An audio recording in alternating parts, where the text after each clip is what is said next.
Welcome into National Signing Day 2026. The day everybody has been waiting for is finally here. Today's going to be a celebration. It's more like a celebration of your team's favorite signing class, your team's favorite recruits. Today, we're going to take a look at who's coming to campus today. It's a chance to get to know some of the freshmen that are going to be taking over college football in just a few months. We're going to get a chance to hear from some of the experts. We're going to take a behind-the-scenes look at how these classes came together. I'm frankly excited for my 20th. Maybe this is my 21st or 22nd signing day. I don't really want to date myself, but I am excited. I'm glad you guys are here.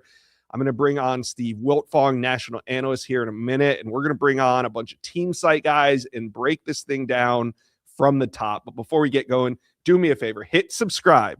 Hit subscribe if you remember the fax machine era of National Signing Day. Hit subscribe if you remember when your team used to load up on signing day, a lot of predictions rolling in, a lot of flips, a lot of action. Hit subscribe if you remember those times. We're gonna cover signing day 2026 here. Let's bring in the great Steve Wiltfong, national analyst here at Rivals. Steve, we have been through it thick and thin on this wild 2026 cycle. What are some of your thoughts from the last year? Same stories, different names. The 2026 cycle carries on the tradition of high school football recruiting. But the one biggest takeaway for me, Josh, is that high school football recruiting still matters. We live in an era now where there's a lot of hot takes on social media. The transfer portal's messing up high school recruiting. The transfer portal's taking spots from high school recruits. No, it's not. You look at the top recruiting classes in the country and the emphasis on high school recruiting. USC is bringing in 35 high school football players. Notre Dame, 30. Oregon, 22. Ohio State, 28. Bama 26, Georgia 32, A&M 27, Miami 31. It goes on and on. These are the national title contenders. They want to build their programs through high school football recruiting, and these schools are spending a lot of money taking chances, gambling some on high school football recruits, investing in guys that they think can be the future faces of their programs. So it still starts grassroots, still starts with the prep football players, and high school football recruiting matters as much as it always has. Yeah, and we cover it all here on the Rivals Recruit Channel, whether it's transfer portal, whether it's high school. If it gets recruited, we cover it. But today, the focus is on the high school level. So why not start at the top? We're going to start talking USC. Let's bring in our West Coast analyst, Greg Biggins, one of the best out on the West.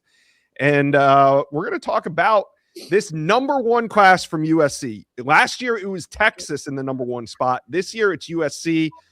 And Greg, there's a lot to talk about here, but there's a lot of commitments in this class. I think it's up to 35 signees. There is. Yeah. First off, good to see you. Good to see you, Steve. No, 35 class. I don't think we'll see this again. I know back when you're kind of going old school there with, how many classes you've covered. Used to be 25 was the cap, right? So now you can see schools like USC going above that. But no, 35-man class with a heavy emphasis in California, which I love to see personally. There's always been the story, the knock on USC. They go national, then they lose those guys. Focus on Southern California. It's a good year for California recruits in 26, even better in 27, I think. So nice job keeping some of these guys home. And then obviously you see right there, Luke Wafel, who I was calling Luke Waffle till about 2 weeks ago. But looks like a guy who's going to come in and absolutely wreck from day one. Mark Bowman, for me, the best high school tight end I've ever seen from California, and I've been doing this a long time. Pepe Winfield, 5-star. I love Booby Feaster. Saw him a lot at the Polynesian Bowl. Kind of get some Marquise Lee vibes from him, Josh. Just the way he carries himself, the swagger, the frame, the game. I like Feaster, and Albert Hill, I think, also comes in and plays early nickel. Possibly can play some boundary corner, but I think he goes in there and plays a lot as a true freshman.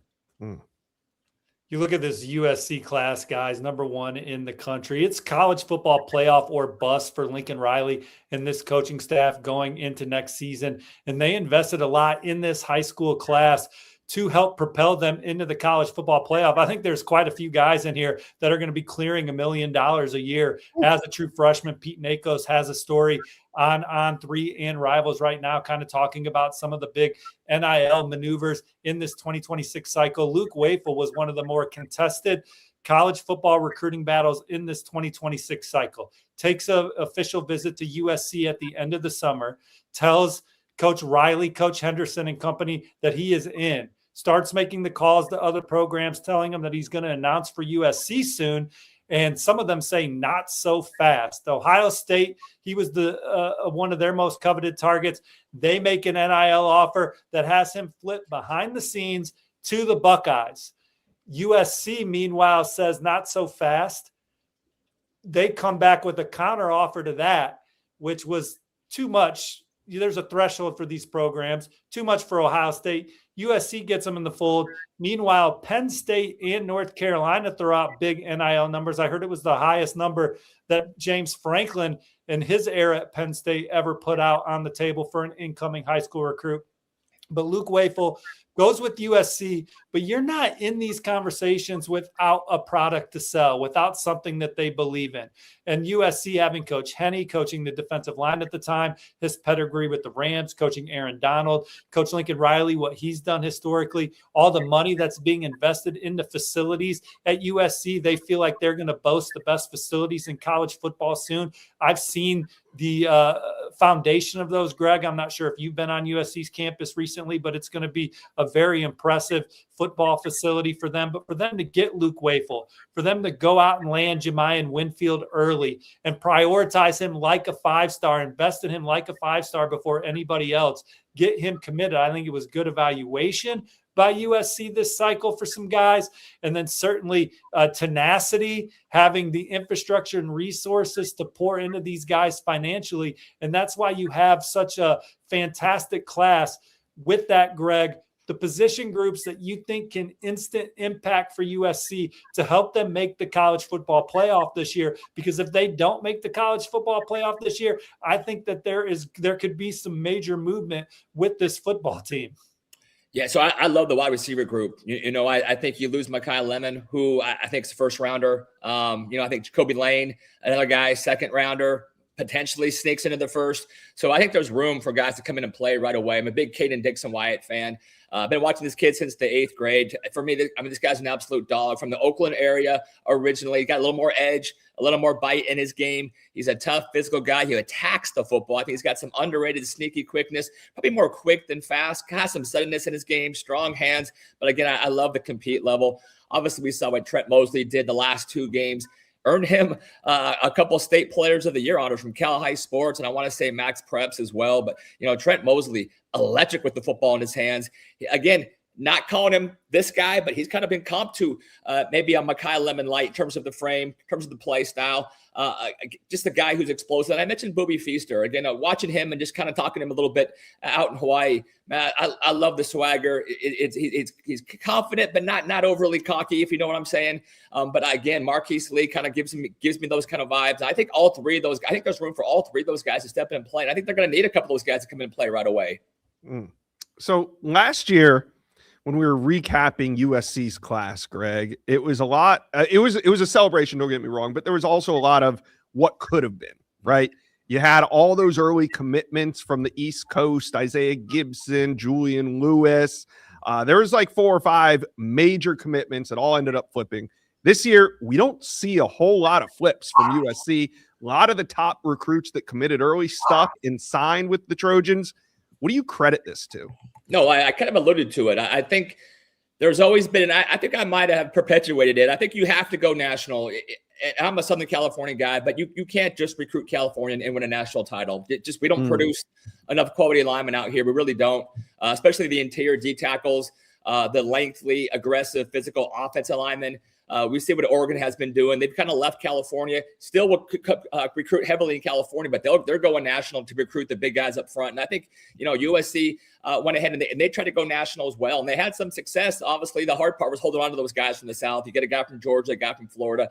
End of the day, those guys want to stay home. So I think this year the concerted effort was, hey, still go get a Winfield. Hey, let's go hard after Wayfield, but let's kind of protect our own home. Let's get guys that dreamed of playing for USC. You talk to 8 out of the 10 kids who live in Southern California, they wanted to play for USC growing up. I mean, I still talk to kids and say, hey, what about USC? Oh, I grew up watching Reggie Bush. I'm like, dude, you were 2 years old when Reggie Bush was playing, but they still have that vibe of Reggie Bush, right? Matt Leinart, those Pete Carroll teams. and the parents were diehard USC fans. So I think what USC did a good job of was they went out and they got the best guys from Southern California. And I think that'll continue with that 27 class. Still go, strategic. Go out of state if you can, and if you feel good about a guy. But you got to be very careful spending too much time out of state because, again, end of the day, those guys do want to stay home. If you're talking about a guy from Georgia, a guy from Florida, even a guy from Texas, those guys are hard to keep in the fold. But this year, Southern California was really good to USC. Yeah. Spending time with Coach Lincoln Riley, I think they viewed this as a special year in California, and you alluded to that, Greg. I don't think that they plan out.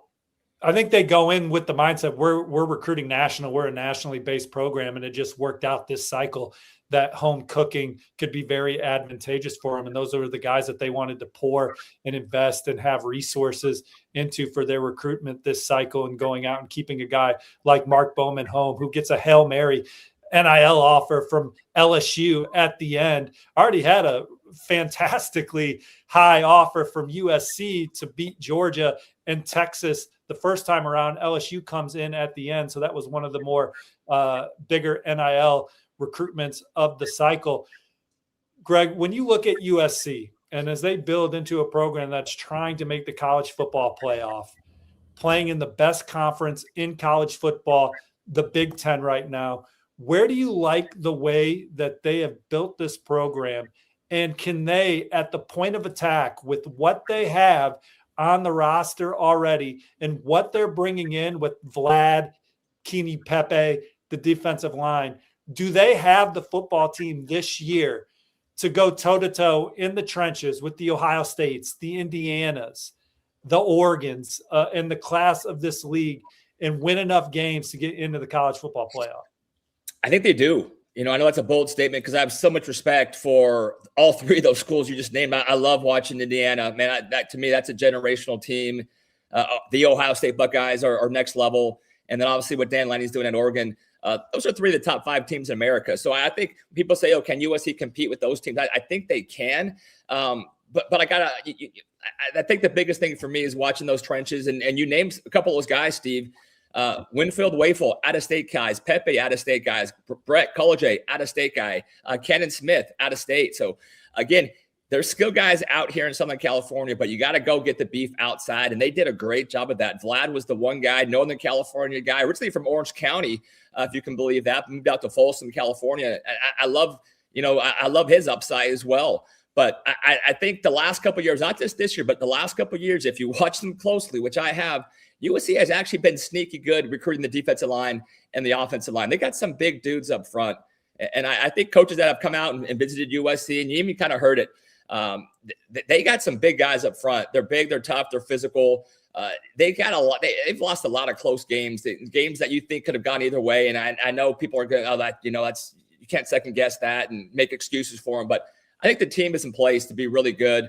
I think it comes down to quarterback play. I think Maiava has been very good the last couple of years. I think he takes another leap this year in Lincoln Riley's system for the 3rd year. Skill guys are going to be there. You got to replace Mekhi Lemon. But again, if we're specifically talking about the beef up front, can they hang with Ohio State, Indiana, Oregon? I think they can. Even if they can, I think they're very close. And I don't know it's going to be an indictment if they can't hang with 3 of the top 5 teams in the country. But I think anybody else, you bring in an Alabama, you bring in a Clemson, you bring in a Penn State. I think USC can beat all those teams. I think the Big Ten, like you said, man, it's really good. I think it is the toughest conference in America right now, at least at the top of the board, the top 6 or 7 teams. So I'm fascinated to watch. They got a tough schedule, Steve.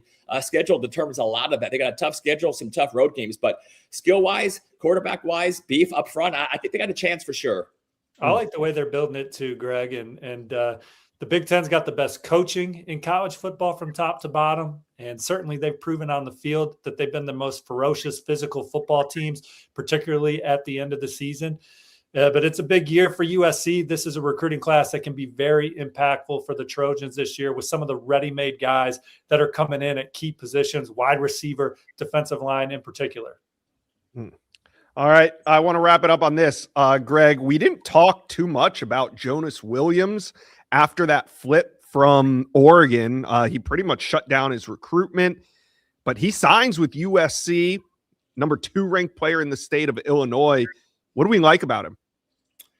So Elite 11, he put on a show, and I think that was a great setting for him. He's a guy who people might knock a little bit, say, hey, we're the high-end traits, but you know what? I think in Lincoln Riley's system, which is based off of a lot of just being really smart with the football, anticipate, timing, being accurate. He checks off all those boxes, man. He's a tough kid. He's a good kid. He's a smart kid, high football IQ. I think Lincoln Riley, I know Lincoln Riley loves this guy. And again, I think he comes in there, sits for a year. And, when they lost, Hassan Longstreet, again, people in that USC quarterback room who were saying, you know what, we actually feel pretty good about this other guy, Jonas Williams, coming in. And, we think he might have actually been ahead of where Longstreet was at the same time. So I think Jonas, again, might not have those high-end NFL first-round, second-round traits, but he's really good at football. And I think he's a perfect Lincoln Riley quarterback for that system. I agree. And, Oregon made him a priority early, got his commitment. Then he flips to USC and really shut it down after that. USC fans had to love it. USC fans was swinging there too. Yeah, absolutely. So USC fans, jump in the chat. Tell us what you think about this class. Who's your favorite player and who do you think is going to make an impact right away? Let us know. Comment section below. All right, Greg, we appreciate you. We will be talking a lot more with you as the 2027 cycle goes on. Thanks, guys. Good to talk to you. All right, Steve, we are going to slide down the list of the rankings, and we're going to talk Notre Dame. They finished with the number 2 ranked class in America. Very strong finish. So let's bring in Mike Singer with blueandgold.com. Mike, you were on this channel a lot throughout the cycle. What do you think? What do you think was the strongest position group in this 2026 class for Notre Dame? It's defensive back. I think it's the best defensive back class in the country. When you sign, Kari Adams, a 5-star by the industry ranking and by Rivals. Joey O'Brien, a Rivals 5-star, number 1 safety in the country. Aiden Pouncey, a huge bump in the rankings after his season by Rivals, number 4 corner in the country. It is a strong defensive back class. When I started covering Notre Dame, coming up on 7 years ago, the Irish's lowest ranked recruit and defensive back recruit in this class was Nick Reddish. If you would have put him in several years ago in one of those DB classes, he would have been the best player of the DBs. It's just completely changed in terms of Notre Dame DB recruiting. It's a whole different level. And of course, you got to do a tip of the cap to Mike Mickens, who's now with the Baltimore Ravens, but he definitely left Notre Dame with a nice parting gift with this 2026 defensive back class. Guys, this is maybe the best recruiting class in the country when you're going slowly off the Rivals 300 recruit rankings. And Mike highlighted the special defensive back haul, but this is a class that plays to all of Notre Dame's strengths. Ian Premer, the tight end, coming in, the number 1 tight end in the land in the Rivals 300. This is one of the best offensive line classes in America, highlighted by the Rivals 300's number 7 player overall, offensive tackle, Grayson McHugh. The thing that really stands out to me about this class, they have two really talented running backs in Osborne and Walton. But what they were able to do on the defensive line, Notre Dame's always done a really good job of internally developing defensive linemen and pass rushers. But to go out and get guys like Rodney Dunham and Ebenezer Ewatwadi, it's been a long time since we've seen guys come in with the traits to be potential first rounders down the road. Very excited about those guys for Notre Dame, but for me, for the Irish, for them to make the leap, for them to win the final 1 or 2 games of the football season, they got to get more dynamic on the perimeter. Wide receiver has kind of been this program's Achilles heel, in my opinion, when you are comparing them to the other programs that have a chance to win the national championship, to win that last game. Notre Dame is in that conversation. They're going to be one of the favorites to win the national title next year. And a lot of that's going to depend on this wide receiver room. And can any of these true freshmen come in and be an impact player for Notre Dame, make them dynamic? We saw Malachi Toney, the impact that he had at Miami this year in their run to the national championship. And I'm not saying Notre Dame needs a Malachi Toney from Caden Finley or Fitzgerald or one of these guys that they signed in this class, but they need 1 or 2 of these true freshman receivers to come onto this football team and be dynamic, be a threat to go 60, 70 yards, light up the scoreboard in one play, account for these guys, someone that can be consistent in the game plan and be a playmaker. And I think Notre Dame, they've been aggressive with wide receiver recruiting every year, the last few cycles under Marcus Freeman.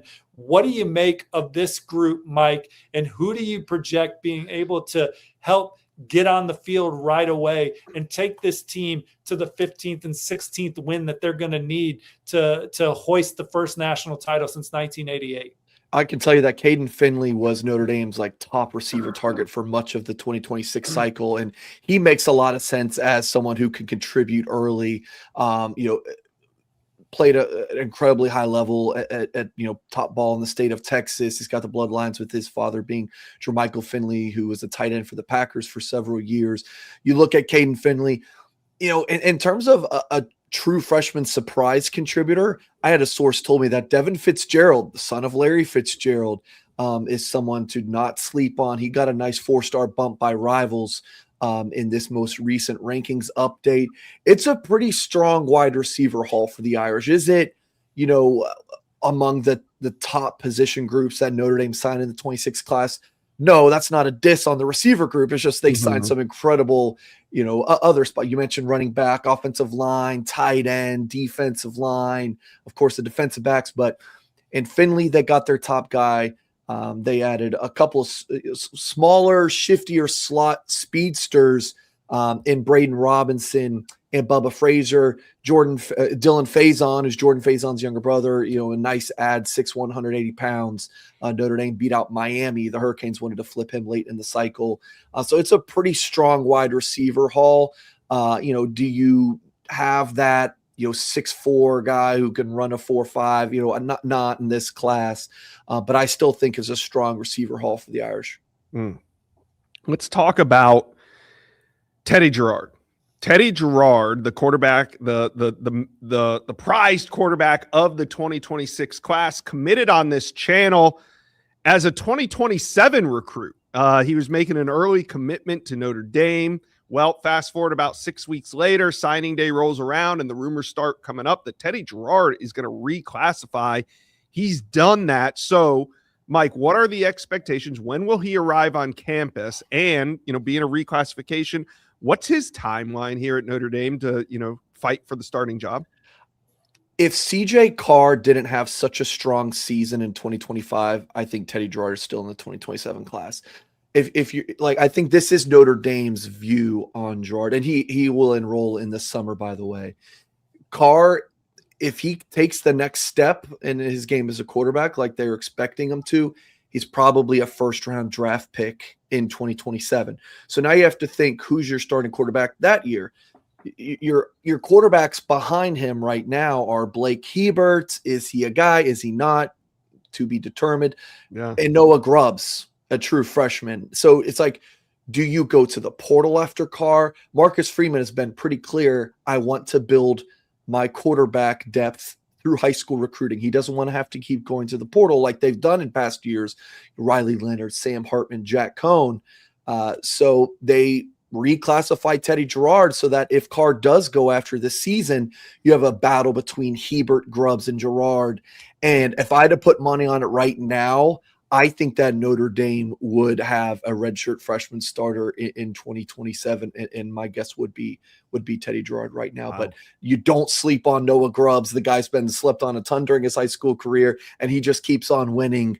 And Hebert, we'll see how he develops in the spring, but I think he's definitely has some developing to do.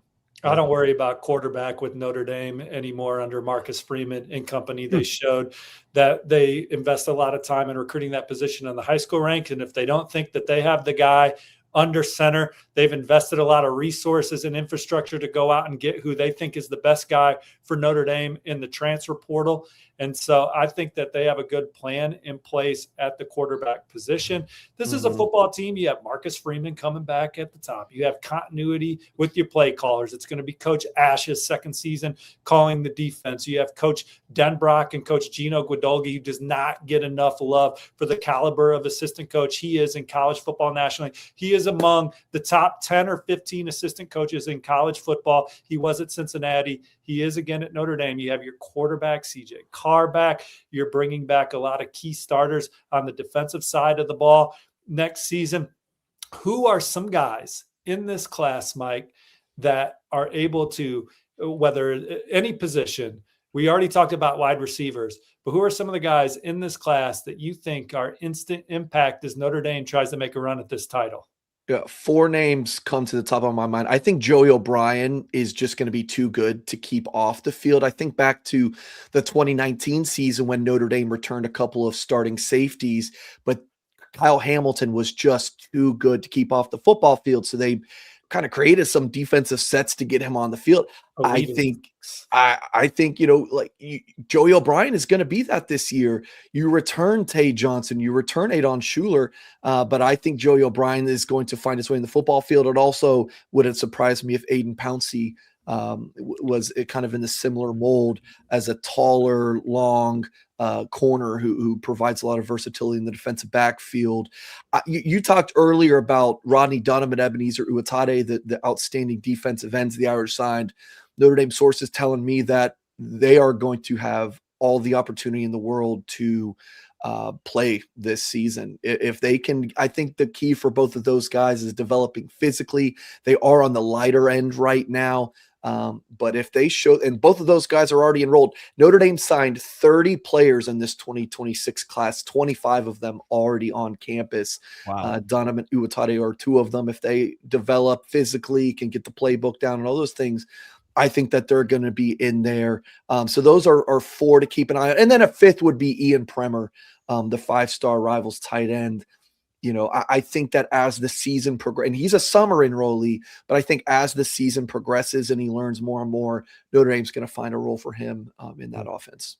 All right, Mike, we appreciate you coming in here. I know I can tell you're not at 100% here. You're more like about 70-75%. I had no idea, but thank you for toughing it out, talking a little Notre Dame recruiting with us. Appreciate you. All right, thanks, guys. All right, there Gosh, it is. A lot of people are going to make a lot about this Notre Dame schedule coming into next season, but I think this is a team that I expect to run the table in the regular season and be in the conversation for the national championship next year for what they return at key positions and what they return from a coordinator standpoint. They bring in defensive line coach Charlie Partridge to replace ace recruiter and talented coach Al Washington at the point of attack. I think that was a home run hire for Marcus Freeman and his staff. Coach Henry coming in from Illinois to replace Mike Mickens, who was among the best assistant coaches in college football.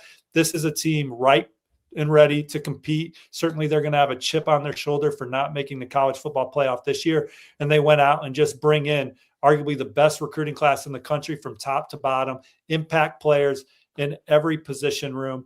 And no better time to be high on the Irish right now than in the current moment. I am high on the Irish right now. Thank you, Steve. And Irish fans, talk to us. Who's your favorite player in this class? Put it in the comment section below. All right, we go from one top 5 class to another. We're going to jump to number 4. We got Ohio State insider Jeremy Birmingham on the show, also just known as Berm to most Ohio State fans. So Berm, there was some drama down the stretch there with Chris Henry Jr., but there's always drama when we're talking 5-star wide receivers. There was some Jeremiah Smith drama down the stretch, but Chris Henry Jr. inks with Ohio State. How much damage control did they need to do when Brian Hartline departed for USF? I mean, more than you would have thought originally based on how the first, 3 years of Chris Henry's commitment went. But everything changed in that final 48 hours heading into signing day back in December. Brian Hartline's decision to leave the program. Obviously, he's the guy that was driving the bus when it comes to the 5-star receivers that have been making their way to Ohio State over the last few years. But it was a situation where Ryan Day had to buckle up and dive in. The Buckeyes went back and forth with Chris Henry and his people in those 48 hours between signing day and when he eventually made his announcement on the Pat McAfee show on the Friday afternoon. But, some of that was just Ohio State saying, hey, we have put together what we think is the best plan for you. And if you don't like it, well, we understand, and we'll shake hands and go our separate ways. I think that approach really paid off for the Buckeyes because at some point you start negotiating against yourself in these conversations, and the Buckeyes really ran up against it and said, hey, we got to stop doing this, and then let Chris and his family focus on what they really wanted through the process, and that always led them back to Ohio State. Well, I do think that Ohio State is armed on a resources and infrastructure standpoint, and they're not showing up to gunfights with knives in some of these recruiting battles. And I do think that Ryan Day has spearheaded that movement on the trail to be as competitive as possible in all arenas to field a football team that can compete for the national championship year in and year out. And when you look at this recruiting class, it's got some pieces in it that are extremely championship caliber. This is pound for pound, arguably the best haul in the nation, certainly in the conversation for the best receiver class in America, certainly in the conversation for best defensive back class in the country. We talked about that with Notre Dame in the segment prior, but Jay Timmons, Jordan Thomas, Blaine Bradford, to flip Jay Timmons at the end of the cycle, the number one corner in the country in the Rivals 300 rankings, an NFL legacy recruit that had an outstanding season for Pine Richland. He looks like a future All-American and future first-round draft pick for the Buckeyes. Sincere Johnson is an elite talent at the linebacker position. And then the Wilder kid from California as a pass rusher, 5-star guy, just a difference maker at the point of attack. They hit big on every position. One of the guys that I love that's not included in that group that had one of the more wild recruitments of the entire cycle was Legend Bay. He is as dynamic in the country with the ball in his hands, and you put him in a class where Jerquaden Guilford, Chris Henry, who is very ferocious once he has the football in his hands, and you put Legend Bay, who can line up at running back, line up in the slot, line up out wide. You can even wildcat direct snap to him, return kicks. He is an explosive guy that Ohio State thought they had his commitment. Then on signing day, flips to Tennessee. There's rumor that his mom just signed for him. He wanted to go to Ohio State the whole time. Does he have to go in the portal to do it? How does it work? It doesn't matter. He's a Buckeye now. But those are my overhaul thoughts on this class. When you look at this Ohio State class, where did they hit the biggest for you? And who are some of the guys that come in and help them play against what looks like the toughest schedule in college football next year? Yeah. I mean, honestly, Steve, one of the things you bring up there with Legend is so interesting because if you go back and you remember this back in October, Ohio State was looking for a second running back in the class to complement Favor Aki, who dealt with some injury issues through his senior year. And they were focused primarily on Amari Latimer, the running back who ended up signing with West Virginia from Georgia. And there was a moment when Ohio State decided, hey, we have to get more explosive. We have to get guys that are going to be home run hitters in this class. And that's when they really turned the focus to Legend Bay. And so when you saw that happen, you realize that they like, hey, this kid can do some different things. And he's going to get a chance to in this spring football window for Ohio State because Isaiah West is out for spring football. Bo Jackson's out for spring football. Ohio State bringing in Jacoby Jackson, the 7th-year transfer from Florida. He's probably not going to be 100%. Favor Aki's not 100%. Like Legend Bay is going to get an opportunity this spring to show that he has a real role for the Buckeyes, and I think he's one of those guys. But he reminds me of Curtis Samuel, doesn't he? A little bit, not size, but skill set. He's got like Ted Ginn speed and Curtis Samuel size, and I'm not sure, for Ohio State fans out there that's evoking two, legendary names. But when Ryan Day on his radio show last week was talking about him, comparing him to Tyreek Hill, then you know what the Buckeyes see as a possibility. But you brought up the wide receivers, and the guy that I think had the most interesting recruitment to me is Jerquaden Guilford, because it goes back to the summer, and he's another player that for years was like, hey, I want to go to Ohio State. He was pushing to make sure that he got himself into Ohio State. Days before he was supposed to commit in July, everything switched, and there was a bunch of conversation about Ole Miss. Brian Hartline had to fight tooth and nail to make sure he didn't commit to Ole Miss. 3 weeks later, he commits to Ohio State. He's where he wants to be. He shows up at every game throughout the season. He's your absolute prototype commit. He's everything you want. Brian Hartline leaves, and you have to fight it again when you're dealing with LSU and now Lane Kiffin in Baton Rouge instead of Oxford. And you have to keep fighting. And Jerquaden Guilford ended up where he wanted to be. But, for a guy that was relatively underappreciated through the recruiting process, and now he's a 5-star ranked even ahead of Chris Henry Jr. on the Rivals ratings. That's a guy that I think people are going to look at and be surprised when he ends up being a real dude. But Ohio State sees him as like a Carnell Tate type receiver, but maybe even slightly more athletic, which is crazy to say since Carnell Tate's going to be a top 10 pick in this upcoming NFL draft. How about Caden Dixon-Wyatt telling Jerquaden Guilford how much he was going to make from an NIL standpoint? And that also kind of slowed down the process. And that's modern recruiting. That's new age recruiting. Caden Dixon-Wyatt knew he was flipping to USC on the way out and said, hey, this is what I was going to get at Ohio State. So Ohio State had to work through some things with Jaquaden Guilford as well. Lane Kiffin was a thorn in the Buckeye side when he was at Ole Miss, became one again at LSU. But to your point, he always wanted to be a Buckeye, play for Ohio State, play for Ryan Day, play in that offense, the rich tradition, close to home. It's modern recruiting these days. But the Buckeyes are armed and dangerous in modern recruiting, and they are formidable on the trail. We're seeing it at the end of 2026. We're seeing it early in 2027. They are fully committed. Chips in every year. This is one of the most dedicated programs in the country. And that's why they've been the most consistent program in all our lives of competing for championships. Every year, Ohio State's in the top 10. There is not a down year for the Buckeyes. And that's why the fans get so pissed when they lose a game at the end of the year, because they are accustomed to nothing but a great year other than the one Luke Fickell gap year between Jim Tressel and Urban Meyer. This team has always been in the championship conversation, and that's going to continue next year, obviously. Yeah, it's why they get pissed when in June Ohio State is ranked number 9 in the country in the recruiting rankings, and everyone freaks out. Yeah. And here we are at the end of the cycle with the Buckeyes finishing in the top 5 as expected. And I think that one of the interesting subplots, Steve, is just the different way these 5 5-stars in the Ohio State class found their way to Columbus.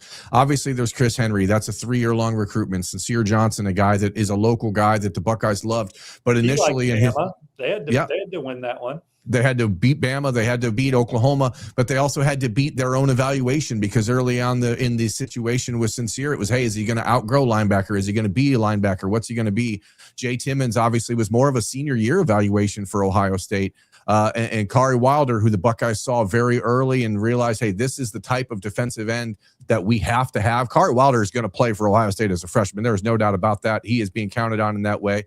And then you have the next tier, guys like Sam Greer, for example, who Ohio State has seen as an elite level tackle throughout this process and throughout the cycle. And then you see them be validated in their evaluation of him as everyone else caught up to what he was able to do when his body got to where Sam needed it to be. So it's a really great class. It's thorough, as they've got explosive pieces like Jaquaden Guilford and Legend Bay. You've got developmental pieces, guys like Tucker Smith, who I love, the center, a prospect from Arizona. It's really a great class. They hit all the marks they were looking for. And even the players like Luke Fahey, who are not going to get nearly talked about enough because he's not coming in as a high-profile quarterback expected to play. But Ohio State believes that Luke Fahey is a guy that can run their program in the next couple of years. So they found it at every position, and that's what the Buckeyes have always done. They're patient. They are purposeful in what they do, and it generally turns out pretty well for the Buckeyes. Yeah, I don't think in this segment we gave Sam Greer enough love. So he's coming in at 6'7", 320 pounds, from Akron, Ohio, top 10 offensive tackle in America. Who's somebody, maybe current or former Ohio State offensive lineman, you would compare his game to? To me, he's kind of a slightly thicker Taylor Decker type. I mean, he's got that body size. What you saw out of Sam 2 years ago was a kid who was bordering 6'8" and about 270 pounds, and he was maybe a better basketball player than a football player. But you saw the skills translating on the hardwood and saying, how can that look at a left tackle? And then in this last year, he completely committed to playing football. You saw him at a lot more national events. You saw him getting some competition against high-level defensive ends, and he really acquitted himself nicely. And I mean, again, for Ohio State, they were in the Jackson Cantwell discussion back in March and April. They were in it pretty deep for Felix Ojo. And what they found is, hey, they don't need to go that far to find that elite tackle, because he's an hour and a half up the road from Columbus in Akron, Ohio. And they feel very, very confident in Sam Greer, and he's a guy that people should count on to be contributing for Ohio State probably in year 2. There's always some Ohio guys that pop up on the roster that weren't maybe heralded nationally. Maybe there's, recruiting is so well covered nowadays that it's hard to say that a guy's completely overlooked. But from the 3-star, low 4-star pool, there always seems to be some guys that outperform that evaluation at Ohio State. They flipped Gebhard from Clemson. They flipped Jameer Perez from Florida.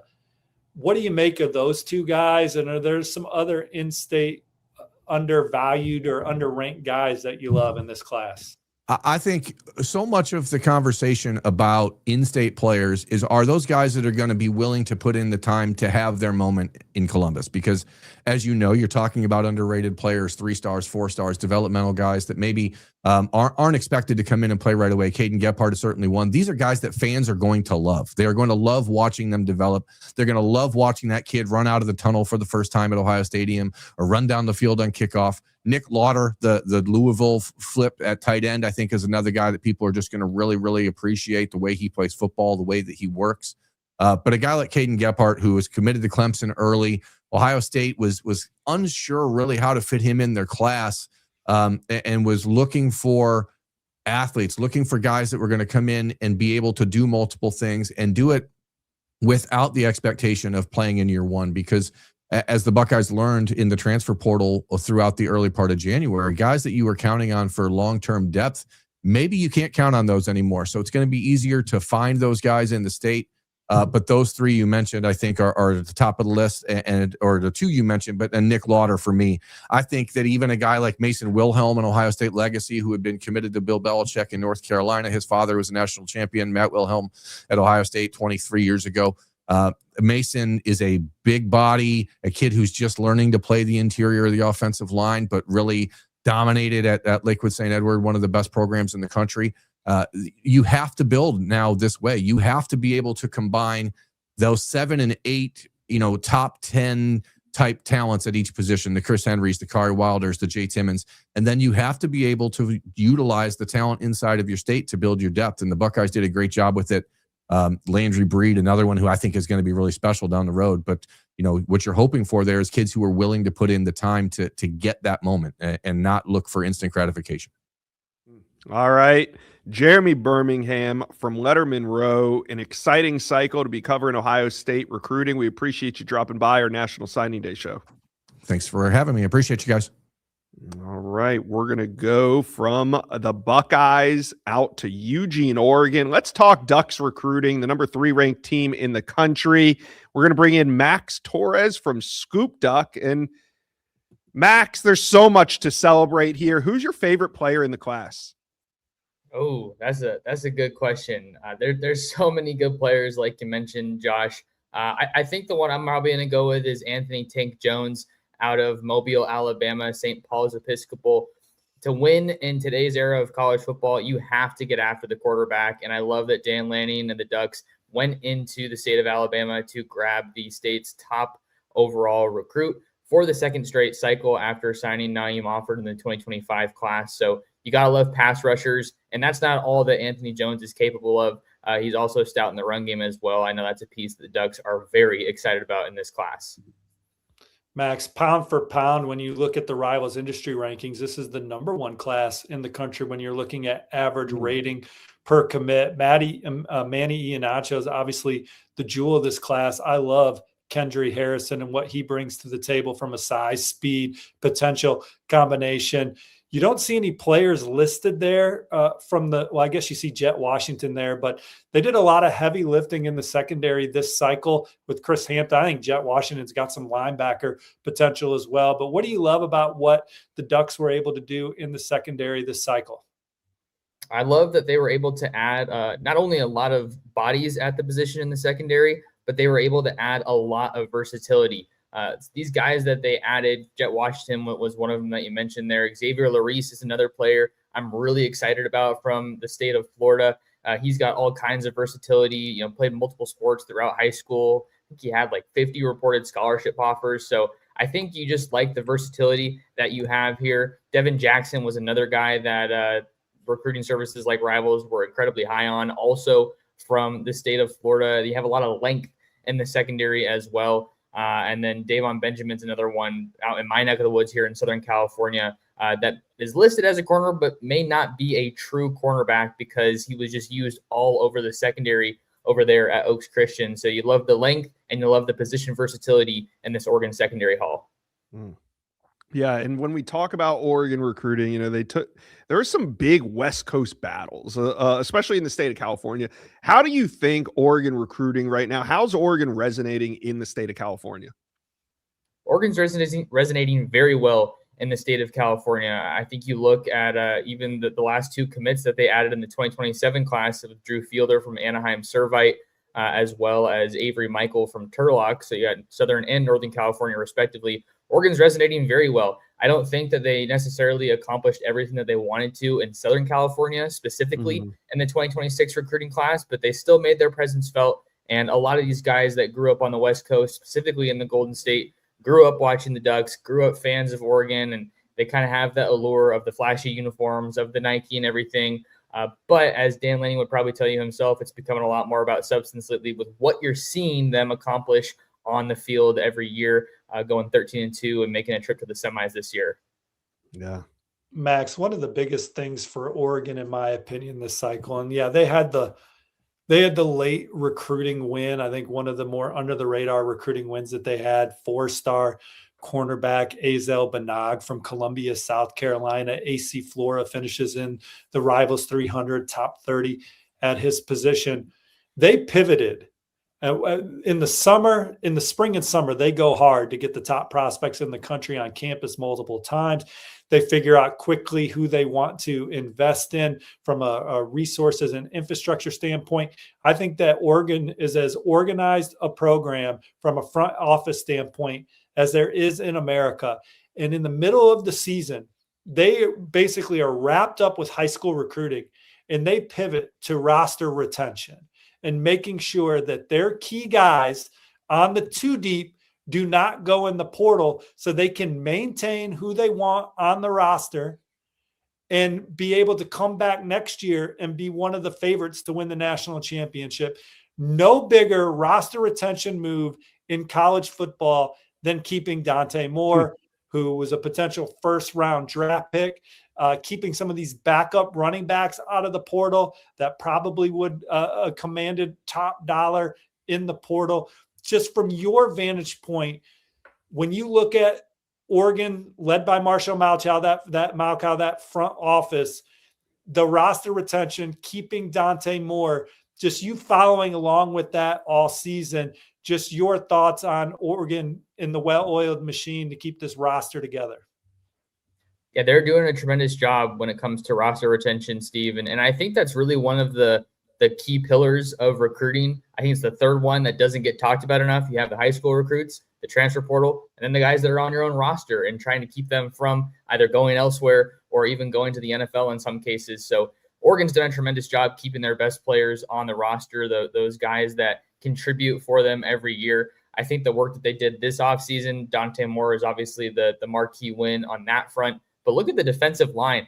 I think that a lot of people, myself included, really expected Amari Washington to test NFL draft waters. I thought best case scenario, you were looking at one of the edges, either Mateo Uyunglele or Tatum Tuioti coming back. Now they're both coming back. You get another year of Bear Alexander, who kind of looks like he's turned a corner since transferring over from USC. So their ability to keep their top players, I think, really is going to be one of the things that separates them going into the 2026 season, because you have that continuity and the consistency. And I think it's even more important in this day and age when you have guys like Tosh Lupoi and Will Stein going to take head coaching opportunities elsewhere, because at least that way you keep your players and you can continue what you already had going if you're Dan Lanning and the rest of this coaching staff.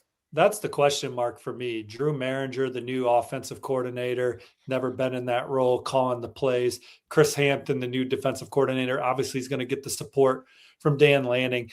I think they have the players, they have the roster, they have the head coach to win the national championship next year. And if those coordinators are able to fill the big shoes left by Tosh Lupoi and Will Stein, this is the team that will hoist the crystal ball at the end of the year. All right. We can't talk about this Oregon recruiting class without talking about the crown jewel, Emmanuel, Manny, whatever you want to call him, Iheanacho. Huge signing, the number 2 ranked offensive tackle in America, number 7 overall. So this was a fierce battle, but what's the ultimate expectation when Manny gets to campus? Does he even need, Steve just said, with roster retention at all-time high, can they transition Iheanacho slowly, or do you think he's going to compete for a starting job day one? That's a great question, Josh, because Oregon does return a few key pieces along the line of scrimmage, none more important than Iapani Pancho Laululu, You also have at center. You also have Dave Yulee at one of the guard spots. I do think that Oregon's in a position where they don't necessarily need Nacho, as he's called on the Scoop Dog message boards, to start right away, because you did get some of Fox Crater, you did get some of Janoris Wilson, who battled injury in the back half of the year and missed some time. Those guys did get some snaps, and you also have Michael Bennett coming over from Yale, the only transfer portal offensive lineman that the Ducks signed in this offseason. But I think that all that said, Emmanuel Iheanacho is going to be right there in the mix. I fully expect him to at least be in the 2 deep along the offensive line for Oregon. Probably going to have to trim down a little bit. We have him listed on Rivals at 6'7", 380. I'd venture to guess that that's not going to be his playing weight whenever he does see the field for the first time. So I don't think that the Ducks are in a position where they absolutely need him right out of the gate, but I certainly wouldn't rule out seeing plenty of him this year. Max, last one from me. Oregon beats beats Michigan for Davon Benjamin, beats USC, Miami for Davon Benjamin. That was probably their most impressive recruiting win from just a straight up grinding it out deal on the trail. For you, was there any great stories behind the scenes of Oregon having to battle and win a war in this 2026 cycle? Ooh, that's a good question. I think the Davon Benjamin one was a really fun one to watch. It kind of always felt like a when, not if kind of situation. Rashad Wadood had really prioritized him for multiple years on the recruiting front. But I'd probably say the Anthony Tank Jones recruitment was a really good one to follow, or even the Jalen Lott one in the final hours there with his, I believe, being the last letter of intent that came in during the early signing period. You're absolutely right about that Jalen Lott one, because they don't sign with the fax machine anymore, where there's just it's all signed with your finger DocuSign. And so he only sent in 2 of the 3 things. And I still believe, and I think there's others that believe this, and this is the reason why I believe it, is he was waiting to see what would happen with Chris Henry Jr. And when Jalen Lott sent in his letter of intent on Thursday, the final DocuSign, because they said he forgot to sign the 3rd piece, a source instantly from Ohio State said, feel a lot better about Chris Henry and the Buckeyes when Jalen Lott filed that 3rd DocuSign and locked in his future with the Ducks. Yeah. So we are going to be talking Ducks recruiting all off season long. So make sure you Oregon fans are subscribed. Max Torres, you guys do a phenomenal job over at Scoop Duck. If Oregon fans aren't there, I don't even know what to tell them. They must be lost, but you guys have been great this cycle. So we appreciate you dropping by today on the National Signing Day show. Thanks for having me, you guys. Appreciate it. All right. Let's reset the rankings real quick and take a look at where we are at. You got Bama at number 5, and that's where we're going to go next. Then you got Georgia, Texas A&M, Miami, Tennessee, and Texas. They round out your top 10. We are not done in this top 10, so let's bring on Andrew Bone of Bama Online.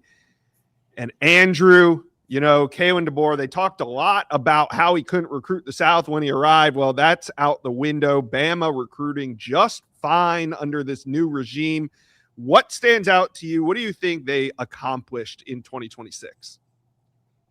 Well, I certainly think they accomplished being able to recruit the South, as you mentioned. I think last year was all about, the early relationships that Coach DeBoer, Courtney Morgan had before they arrived in Tuscaloosa, and they were able to have a lot of success with those guys. Dejon Lee, Jackson Lloyd, Michael Carroll, who had a really good relationship with Alabama's old offensive line coach Chris Kapelovich before he signed. So I think this year was all about kind of developing relationships early, and we saw that with the in-state guys like Cedarian Morgan, Xavier Kroll, Zion Gibson. Those were some relationships that started very early, probably a year ago, more than a year ago. So I think being able to connect with those guys very, very early, build those relationships, played a really big role. I think defensive line was certainly a critical area for Alabama in their 2026 recruiting class. And I think they were very successful in that. But relationships played a big part. And I think that the early connections that they had, not only with the in-state guys, but also a lot of the out-of-state guys. You look at it, somebody like Nolan Wilson from Mississippi. Yeah. ends up as a top 100 defensive lineman. But Alabama was the very first school to extend him an offer. Jira Edwards, 5-star safety out of Maryland. That's a guy that wasn't on, didn't have Alabama on his radar very early, but Jason Jones, who was at North Carolina, had a relationship with him, reached out to him immediately after arriving at Alabama, and they were able to get him on campus pretty quickly. So I think being able to get a lot of your top end guys, but also being able to kind of backfill with some guys that they feel like that they can develop. May not have been the biggest names, but they felt like these were guys that might need a year or two, but feel like they can develop and be impact players for them down the road. Andrew, speaking of impact players, as Alabama, Coach Kalen DeBoer and this coaching staff look to restore the ultimate glory to this football program and win a national championship, I feel like when you look at those teams that won the title, they always boasted arguably the top running back in college football. Xavier Crowell, I think, is as impactful a recruit as any program landed in the country for what they're trying to accomplish on Saturdays late in the season. You're talking about a young man that has 91 career rushing touchdowns, had an amazing senior season, over 2,600 yards, 35 rushing scores. This is a special player going to a place that has had some of the best running backs to move on to the NFL. Obviously, that list starting with Derrick Henry. Your evaluation of Xavier Crowell and how he stacks up with some of these other 5-stars that filed into Alabama so often during the Nick Saban era. Yeah, Crowell's certainly been one of the one of these running backs that you've just enjoyed watching through the years. I mean, ever since his freshman year, and even though he reclassified from 27 to 26, it's actually his age group. He repeated back in early elementary school, so now he kind of caught up with his group. But he's been just outstanding throughout his high school career, and you hate to kind of put so much pressure on a freshman that's coming in. But we've seen some great freshman performers at the running back position for Alabama through all the years, whether that was Mark Ingram, Trent Richardson, TJ Yelding, Najee Harris. I mean, they've had some really good freshman running backs that have made an impact. So, I think Alabama certainly believes that he's a guy that can come in and get a lot of carries. They've revamped the offensive front. I think they ended up signing 6 transfers, but also added 4 guys from high school and another guy from junior college. So they've got some offensive linemen. They've got a new offensive line coach in Adrian Clem. So it's going to be interesting to kind of see what that offensive run game is going to look like next season, because that's going to be the area that everybody wants to see improve. Ryan Grubb mentioned it earlier this week that's an area that they really have to be better at this upcoming season. And it wasn't really pretty this year. So getting a lot of new blood in there on the offensive line, offensive coaching staff, but also getting a guy like Xavier Crowell, who from a physical standpoint, he's one of the most college ready running backs from the high school entering college. He's 5'11", 215 pounds. He's already on campus. So he's going to be able to go through the strength and conditioning program throughout the next couple months, get involved with with spring practice, and we'll kind of see how it goes. But they've got some running backs there who are certainly itching to be that number one guy this upcoming season. But I think Crowell is certainly going to push him. Mm-hmm. Yeah. So one of the big moves this offseason was Alabama lost their starting quarterback Ty Simpson to the NFL. I see that they brought in 2 quarterbacks in 2026. Talk about why that was the strategy and what they're getting in these 2. And I want to know who's starting next year too, after you answer that. Yeah, I bet. I think with the quarterback situation, I mean, this is an area that you never know what's going to happen year after year. You only have one starter at the quarterback position. So if your number 3 guy knows he's the number 3 guy, he's probably going to enter the transfer portal, come January. So I think that Alabama, for the most part, is probably going to try to sign at least 2 quarterbacks in each cycle and try to sign a top end guy that everybody wants. Obviously, they were able to do that again this year with Jet Tamala, who ends up being a Rivals 5-star, and then Taden Kawa. So you're going to have a little bit more competition in that room. I think they have 4 guys, which you used to see 4 or 5 guys in those rooms. And, Alabama only had 3 quarterbacks in their room last year. So you lose Ty Simpson, but you're able to keep Keelan Russell, able to keep Austin Mack. And I think, you going into the spring, if there was a guaranteed starter, one of those guys probably would have hit the portal, but they know that they've got, a chance to win the job. It's going to be one of the most watched areas that,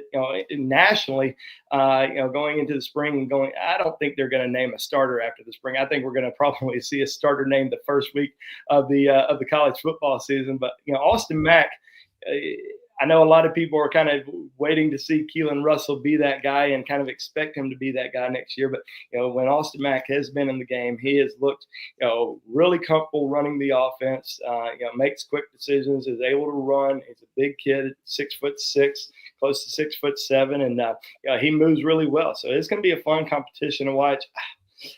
If I had to make just a bold prediction, I'd probably lean Russell, but really wouldn't be surprised with either one of them. I don't think it's going to be one of the freshmen that's going to come in and be the starter, but I do think that as of right now, I'd probably lean Russell, but it's going to be a fun competition to watch for sure.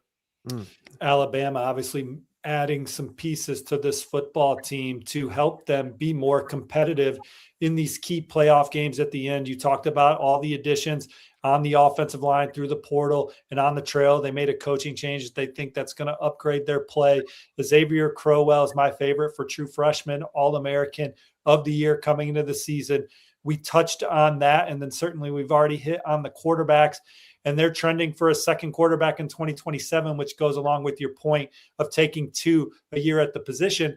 And these quarterbacks, they see guys being the best version of themselves under Kalen DeBoer, particularly with what Michael Penix did at Indiana. He was the best version of himself at Indiana. When Indiana had some coaching changes, Penix didn't play to that level. He follows Kalen DeBoer to Washington instead of transferring home to like UCF, and it works out for him. He becomes a guy that plays in the national title game, top 10 pick in the NFL draft, already a starter on Sunday in the league. I thought that Jalen Milroe played some of his best football under Coach DeBoer and company, and certainly Ty Simpson did. So it will be exciting to see what happens with Austin Mack, Keelan Russell, and beyond. We look at some guys on defense in this class. Andrew, Jaira Edwards is as physically ready to play college football as anybody, in my opinion, in this class. And he also has terrific leadership traits.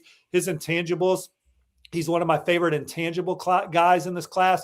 I spent some time around St. Francis's program over the last couple years, and he was clearly their leader, their guy, his last 2 years in high school. And then he's physically ready to go. And another guy who's probably not physically ready to go, but when all said and done, has all the excitement to be an early round draft pick, outside linebacker Xavier Griffin. Can you kind of expand on the impact those two guys have coming into the program, along with Jordan Edmonds, a long, high upside corner?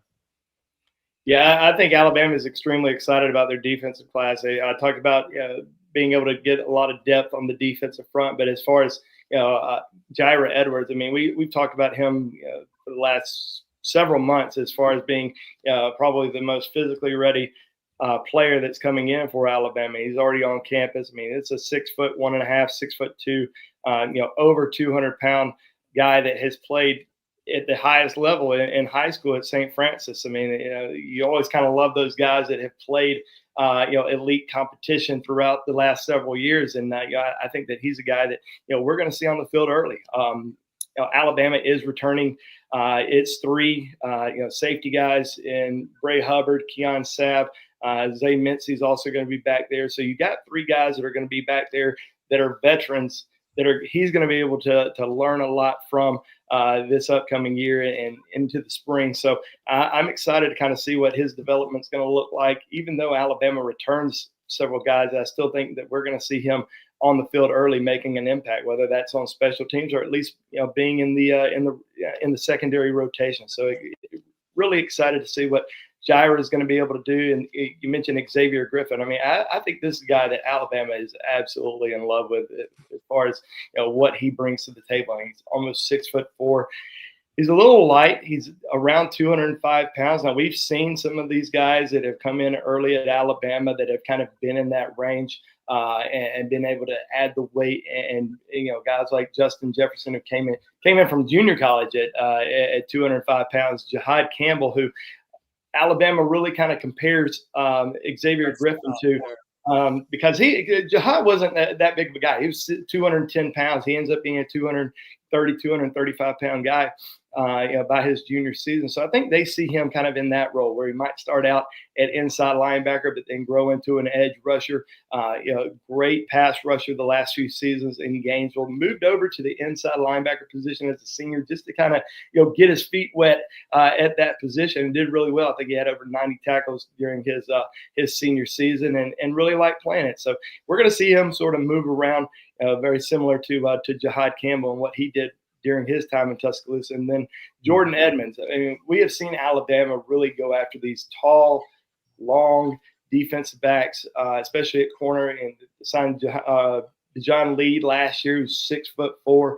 Jordan Edmonds, close to 6'4" again. We've seen them recruit some other guys in this 27 class already that are very similar. So they definitely have a type there, and they felt like Jordan Edmonds was their top cornerback on their recruiting board since last spring. I mean, this is a guy they really wanted. They felt like was among the best, not just defensive backs, but players in the country, and they feel like he can come in and certainly challenge. Now, he does have some guys that are ahead of him that are elite players. Xavier Brown's going to be a junior this year. He could be a potential All-American guy.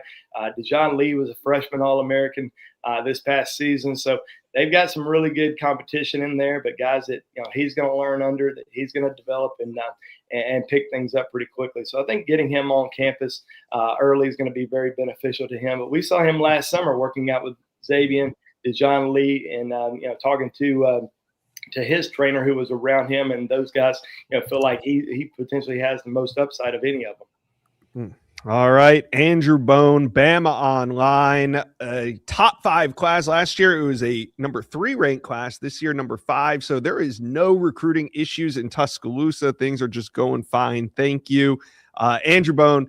Go check him out. He does great work over on Bama Online. Appreciate you stopping by during this National Signing Day show. Thank you, guys. Always fun. Yep, always a blast.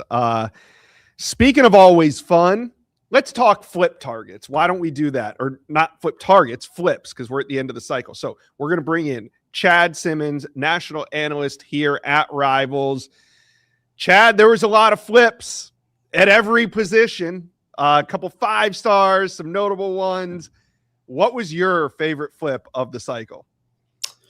Well, we want to talk with the first, second, third, fourth, or fifth flip for Isaiah Williams down in Florida, going from Louisville, Syracuse, Florida State, Florida, Ole Miss, back to Florida State. I mean, obviously he was very entertaining. I mean, obviously you have to start with what, Steve broke the news of Jared Curtis. I mean, that was a massive flip that really developed pretty late in the fall, closing in on signing day. I mean, one I thought was big too for Oklahoma, getting Jonathan Hatton back from Texas A&M, a one-time commit at Oklahoma. A big one down here in my part of the country. I think Tristan Keys committed to LSU very early on a visit back in, I think, March of last spring, and kind of got caught up in that window in Baton Rouge, fell in love, committed. I think I would think he was saving prematurely a little bit on that commitment, but that was a big get for Tennessee. But yeah, it was a lot of action as always.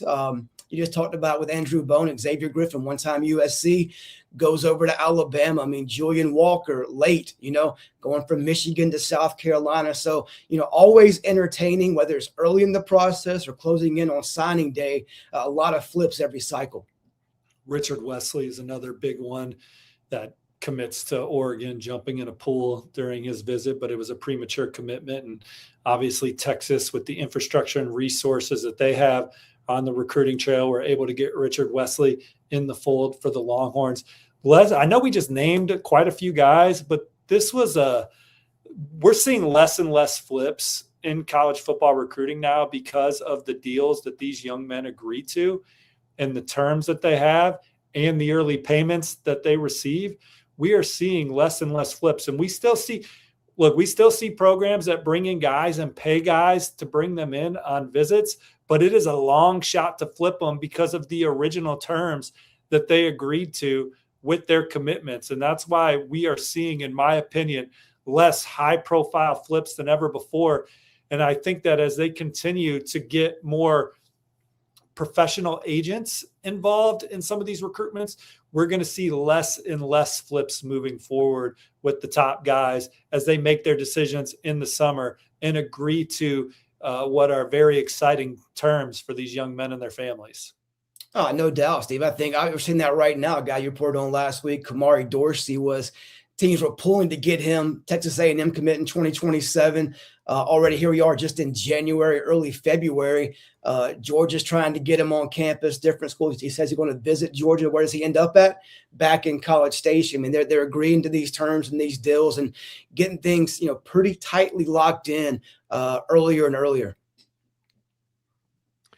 Yeah, it was a really fun cycle when you talk about Xavier Griffin committing early to USC, flipping to Alabama. Richard Wesley, he had a fun one. Remember jumping in the pool with Dan Lanning, only to flip to Texas about 3 weeks later. Obviously, Tristan Keys, Jared Curtis. I mean, was that maybe the biggest surprise flip in the last 5-10 years? Well, it doesn't happen if Vanderbilt doesn't have the season they have. Right. If Diego Pavia particularly doesn't have the season he has, in Tim Beck's offense being able to showcase an exciting style of play, have a Heisman candidate to be able to compete in the SEC. And then it doesn't happen if Clark Lee doesn't sign his extension. If Clark Lee and Vanderbilt didn't agree to an extension after their game over Thanksgiving weekend, we're not even talking about Jared Curtis and Vanderbilt. He sticks with Georgia. Being close to home was a big deal for Jared Curtis and his family. Oregon offered the best resources and infrastructure. Oregon recruited him harder than any program. But at the end of the day, proximity to home, proximity to family was a big deal. Playing for Kirby Smart, Mike Bobo, Georgia, their proven track record, the kind of players that they're going to put around him at Georgia was why he originally chose the Bulldogs. But then Vanderbilt starts having this tremendous season. They never stopped recruiting him. The connections with his high school coach to the Vanderbilt program, they get him up for a couple practices. They get him around Clark Lee and that coaching staff, Tim Beck's offense, the success Diego Pavia has. And then the other big factor, he wants to play right away. He wants to have a chance to compete year one. He doesn't want to sit on the bench. He never sat on the bench in high school. And seeing Gunnar Stockton, a Heisman candidate, come back at Georgia, the best Kirby Smart and company could promise is competing for QB2. And even that's not a guarantee with Puglisi coming back. So the opportunity to come to Vanderbilt, it's not going to be just handed to him at Vanderbilt. I think Clark Lee and company like some of the guys that they bring back at the position, but certainly Jared Curtis is going to be the most talented guy in the room. He is the most impactful player to commit to Vanderbilt since Jay Cutler did. And he's got a much more talented football team around him, better coaching staff, a program that is investing in football. Clark Lee does not come back to Vanderbilt if there's not an investment in football. He did what he had to do at his alma mater, left it better than he found it.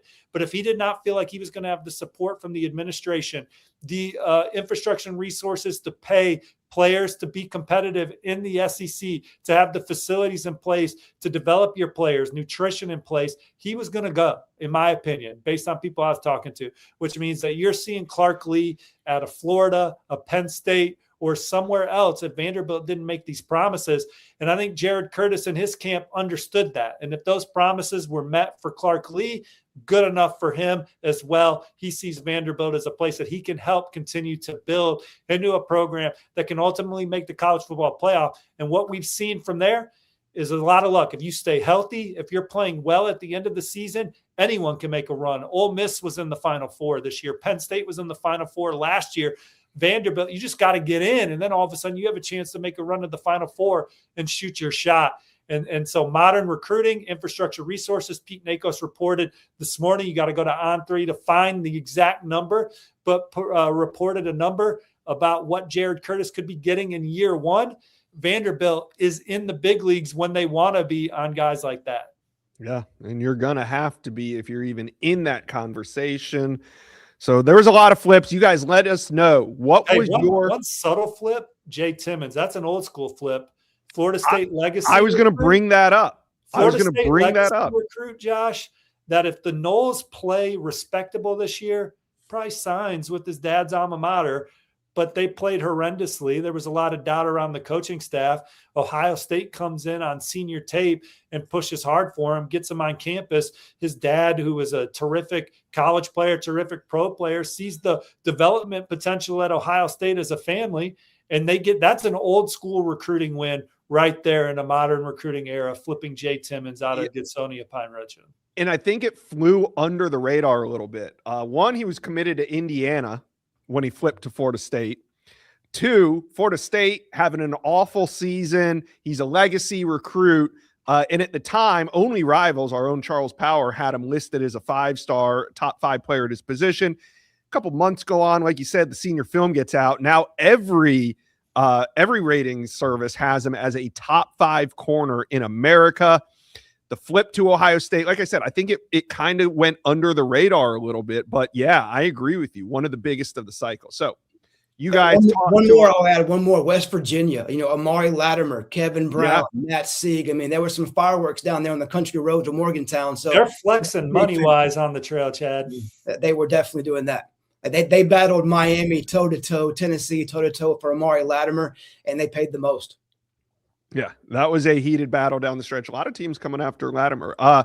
Let's turn the page. It's time to talk Georgia recruiting. The Dogs did it again. They got a top 10 class. They finished number 6 overall. They finished second last cycle, top 10 finish, as I said, this cycle. So, Chad, we see the top commits here, but what do you love about this Georgia recruiting class?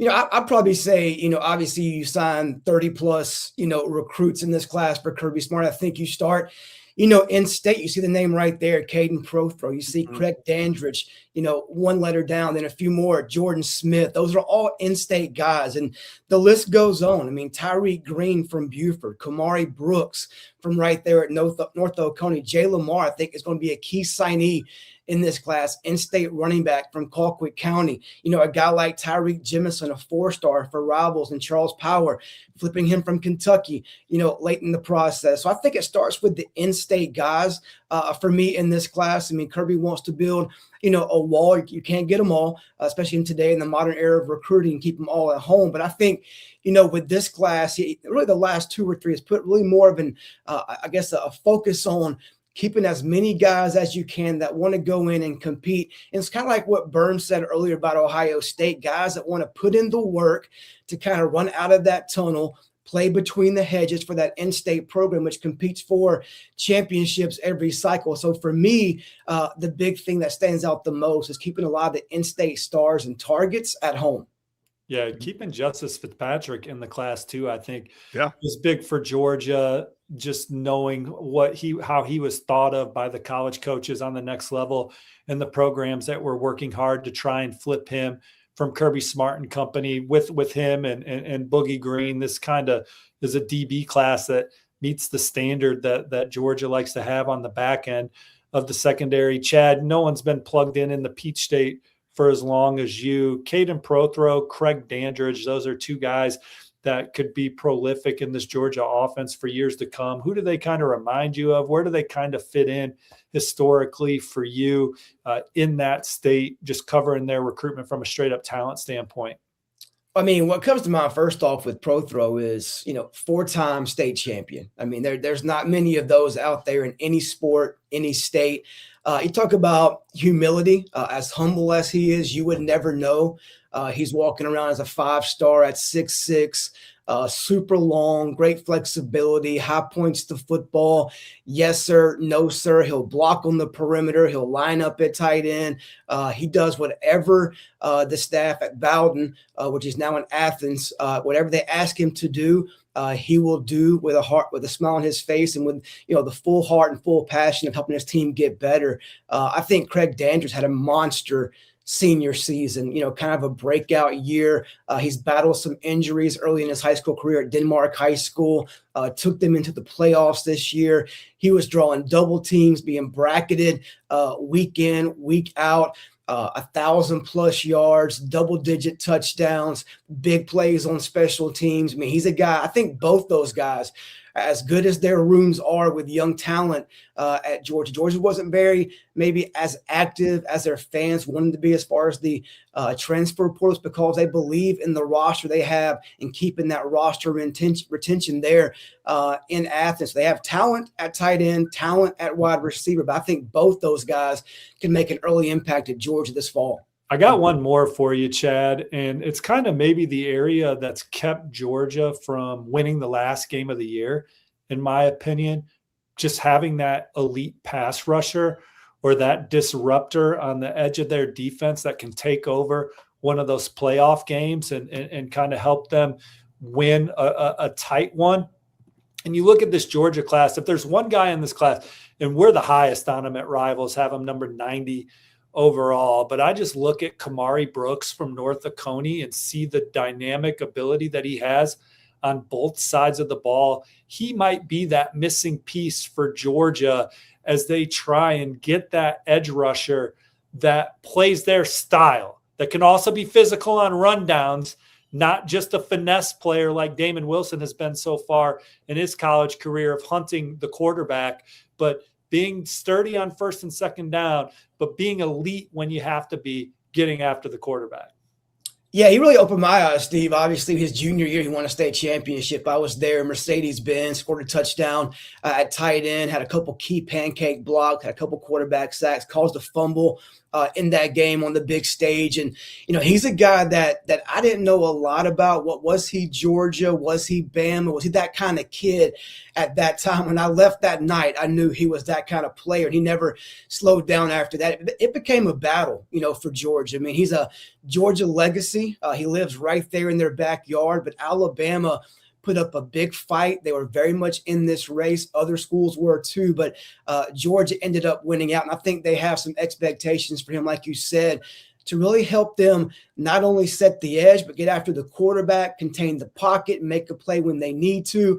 Obviously he's a guy that has already created some early buzz. He's been there for roughly 3 or 4 weeks now in Athens.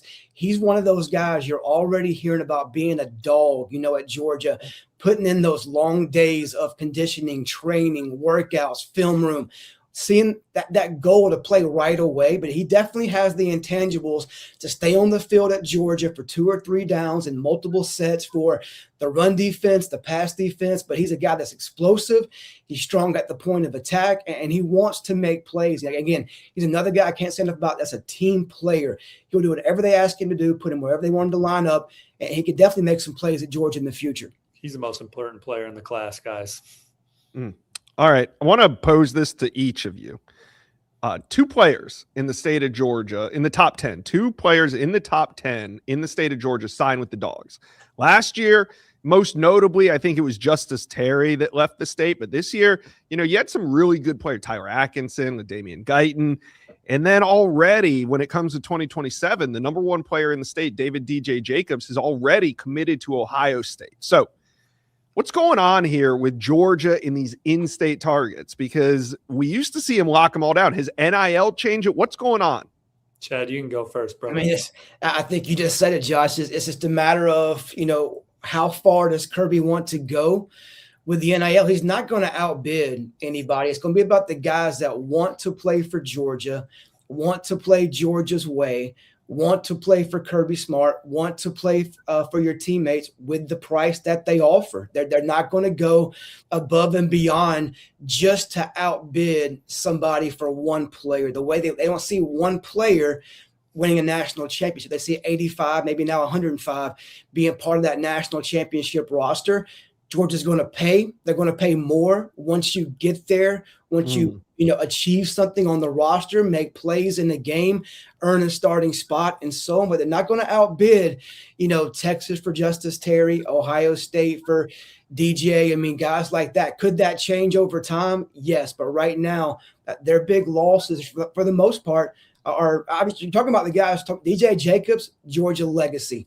5 years ago, he commits to Georgia. He's the face of this class. Tyler Atkinson was a silent commitment to Georgia for many, many months. He goes to Texas in the end.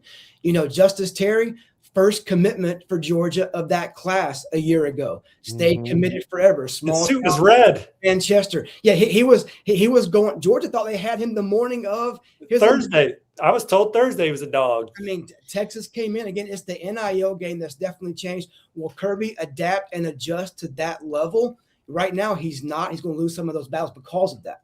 I'm curious to see what happens if they ever go 9-3 and don't make the college football playoff. Because there was a time where I think when Ohio State lost one of those games to Michigan, it completely changed everything for them, in my opinion, for the way that they have attacked moving forward in the program to make sure that that doesn't happen annually and that they have the right things in place to make sure that they can compete to win the last game of the season. I think right now they have a quarterback there that would pay to play at Georgia. So right now they have enough of those guys that want to be at Georgia at the key positions. They are returning a lot of talent this year. So they should be back in the equation to at least make the college football playoff and compete for the national championship. I'm curious in 2 years or so when they have to have a new starter at quarterback, they lose a lot of these guys on the offensive line, what they look like in the modern era, because they've been able to keep reloading with talented guys that want to be at Georgia, but they're going to lose a lot from this coming football season, where they're going to be at, and then where they decide to start spending dollars on the recruiting trail. It's changed already to now Kirby will pay big people. I think he's believing the salaries that these other kids are getting, but he's still an old school guy that believes in culture, scheme, development, and they've been competitive enough. They're in the conversation to win the title every year. If they fall out of that equation, I think that he is more modern than Dabo Swinney. And so I think that if they miss the college football playoff one year, that's when you'll really see Georgia get their infrastructure and resources in order to make sure that and say, hey, to hell with it. We're going to pay these guys that we think are future first rounders. They may not be first rounders as true freshmen, but by sophomore and junior year, we're going to put them in a development and scheme situation where they are first rounders down the road, and we're going to pay them like that as true freshmen. Jackson Cantwell probably goes to Georgia if this is 5 years ago also. Right. Now, Miami out-recruited everybody, and they outpaid everybody for Jackson Cantwell, but I think he would have went to Georgia just purely based off what they've done historically, developing players recently, and then the experiences that he's had in Athens. I think he would have picked Georgia, but he's in Miami, modern recruiting. Yeah. Speaking of that, that was a huge loss for Georgia, but then they end up getting, Akine Agboko, who I've already heard is making massive moves in a month, in Athens, and being a guy now with them losing guys at offensive tackle, Monroe Freeling going to the NFL, that spot's open for competition this spring. I think you'll see Agboko in at least that 2 deep rotation at offensive tackle in the fall. All right, Georgia fans, you guys talk with us. Who's your favorite player in the class? And how about that conversation we just had? Does Georgia need to adjust their recruiting strategy, or are they just finding their footing in how they do things in this new era of college football recruiting? Talk to us. Let us know your opinion in the comment section below. Chad, don't go anywhere. I want to keep you right here for this Tennessee segment. We're going to slide down the list a little bit and talk about the 9th ranked team in America when it comes to the industry rankings here at Rivals. Tennessee finishes in the top 10. Last year, they finished 11th, so a bit of an improvement under Josh Heupel and the staff. We see some of the top targets here. We're going to talk about the big flip, but first, Faison Brandon. I mean, what more could you ask for in a commitment? I think at this point, he's been he signed with Tennessee, but he made his commitment about a year ago now, never faltered, never looked at another program, only helped to recruit. What did you think of Faison Brandon's time as a Tennessee commitment? Face of this class, he was a guy, like you said, committed early. August, a year and a half ago. I mean, LSU was in the mix, Bama was in the mix, a lot of different schools coming hard, trying to get him on campus, slow down, his recruitment a little bit. I mean, I saw him in December win a second state championship as a quarterback. He's a leader.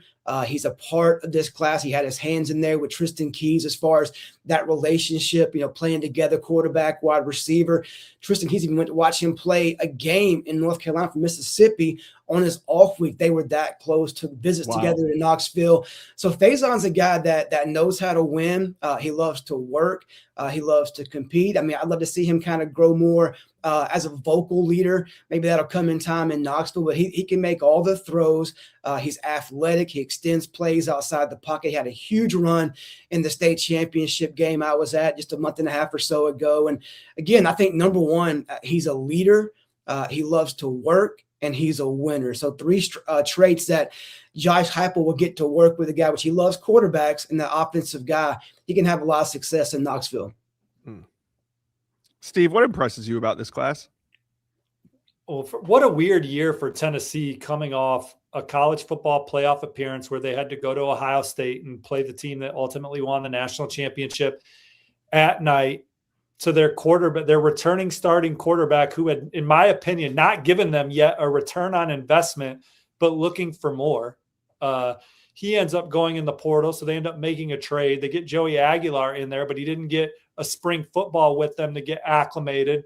So that was a challenge. Their biggest recruiting win of the offseason is getting Coach Knowles to come in and run the defense and hopefully steady that ship, because this is a program with expectations of returning to the college football playoff. And I think if Nico Iamaleava comes back last year and you have that continuity, maybe you have that chance to repeat in the college football playoff. But it's a second straight top 10 recruiting class for Tennessee. They have a new defensive coordinator in Jim Knowles. Joey Aguilar is trying to come back, follow Pete Nakos for the latest there. Otherwise, maybe it's George McIntyre time in Knoxville. I love the linebackers in this class. I don't know if anybody recruited the position better. Braden Rouse is going to be a star. Thought he was fantastic at the Navy All-America Bowl. He was awesome at the Polynesian All-America Bowl. He's had a great couple years. Chad's seen him more than anybody, but he's a terrific two-way player, son of a coach, elite intangibles. He's going to be a fantastic player for Tennessee. Joel Wyatt is also a versatile football player on defense. Yeah. And when you're in this age of offense where there's a lot of gimmicks and a lot of spread, and Braden Rouse, Joel Wyatt, those are guys that can be mismatch eliminators with their skill set and how athletic and fluid they are and able to play in space. So getting Carter Gooden was a major recruiting win for Tennessee. I think they upgraded the talent level in the front seven in this class with recruiting wins like that. And then Joel Wyatt, who's got some versatility on the back end, did some good things on the offensive line with Gabriel Osenda and Kamari Blair, continue to add talent in the quarterback room. They just need continuity and consistency now because the expectations are high. Can Coach Knowles get that defense implemented quickly? Can the guys understand what they're supposed to do so they can play fast in year one? We know Jim Knowles' defense takes off in year two. We've seen that throughout his career. They needed to take off in year one. They need to figure out what they're doing at quarterback because I think they have a really good offensive line coming back. They got some weapons in the receiver room. They're bringing in guys like Tristan Keys that can be instant impact guys for them at the skill position.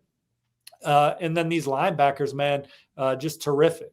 Yeah, I'll piggyback off that. I mean, obviously I love Rouse, but don't sleep on TJ White from Jackson Academy. Also an All-American guy, a guy that's very smart, high football IQ, can get north-south, can play in space.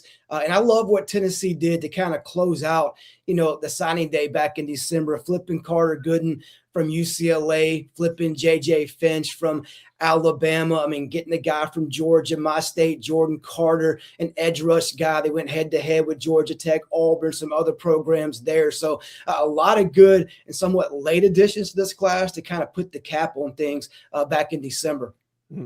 Yeah, really exciting cycle for the Tennessee Volunteers. Some exciting they on the strength coach too, boys. Yeah, big flip right there, huh? Yeah. And so they got pieces in place to compete.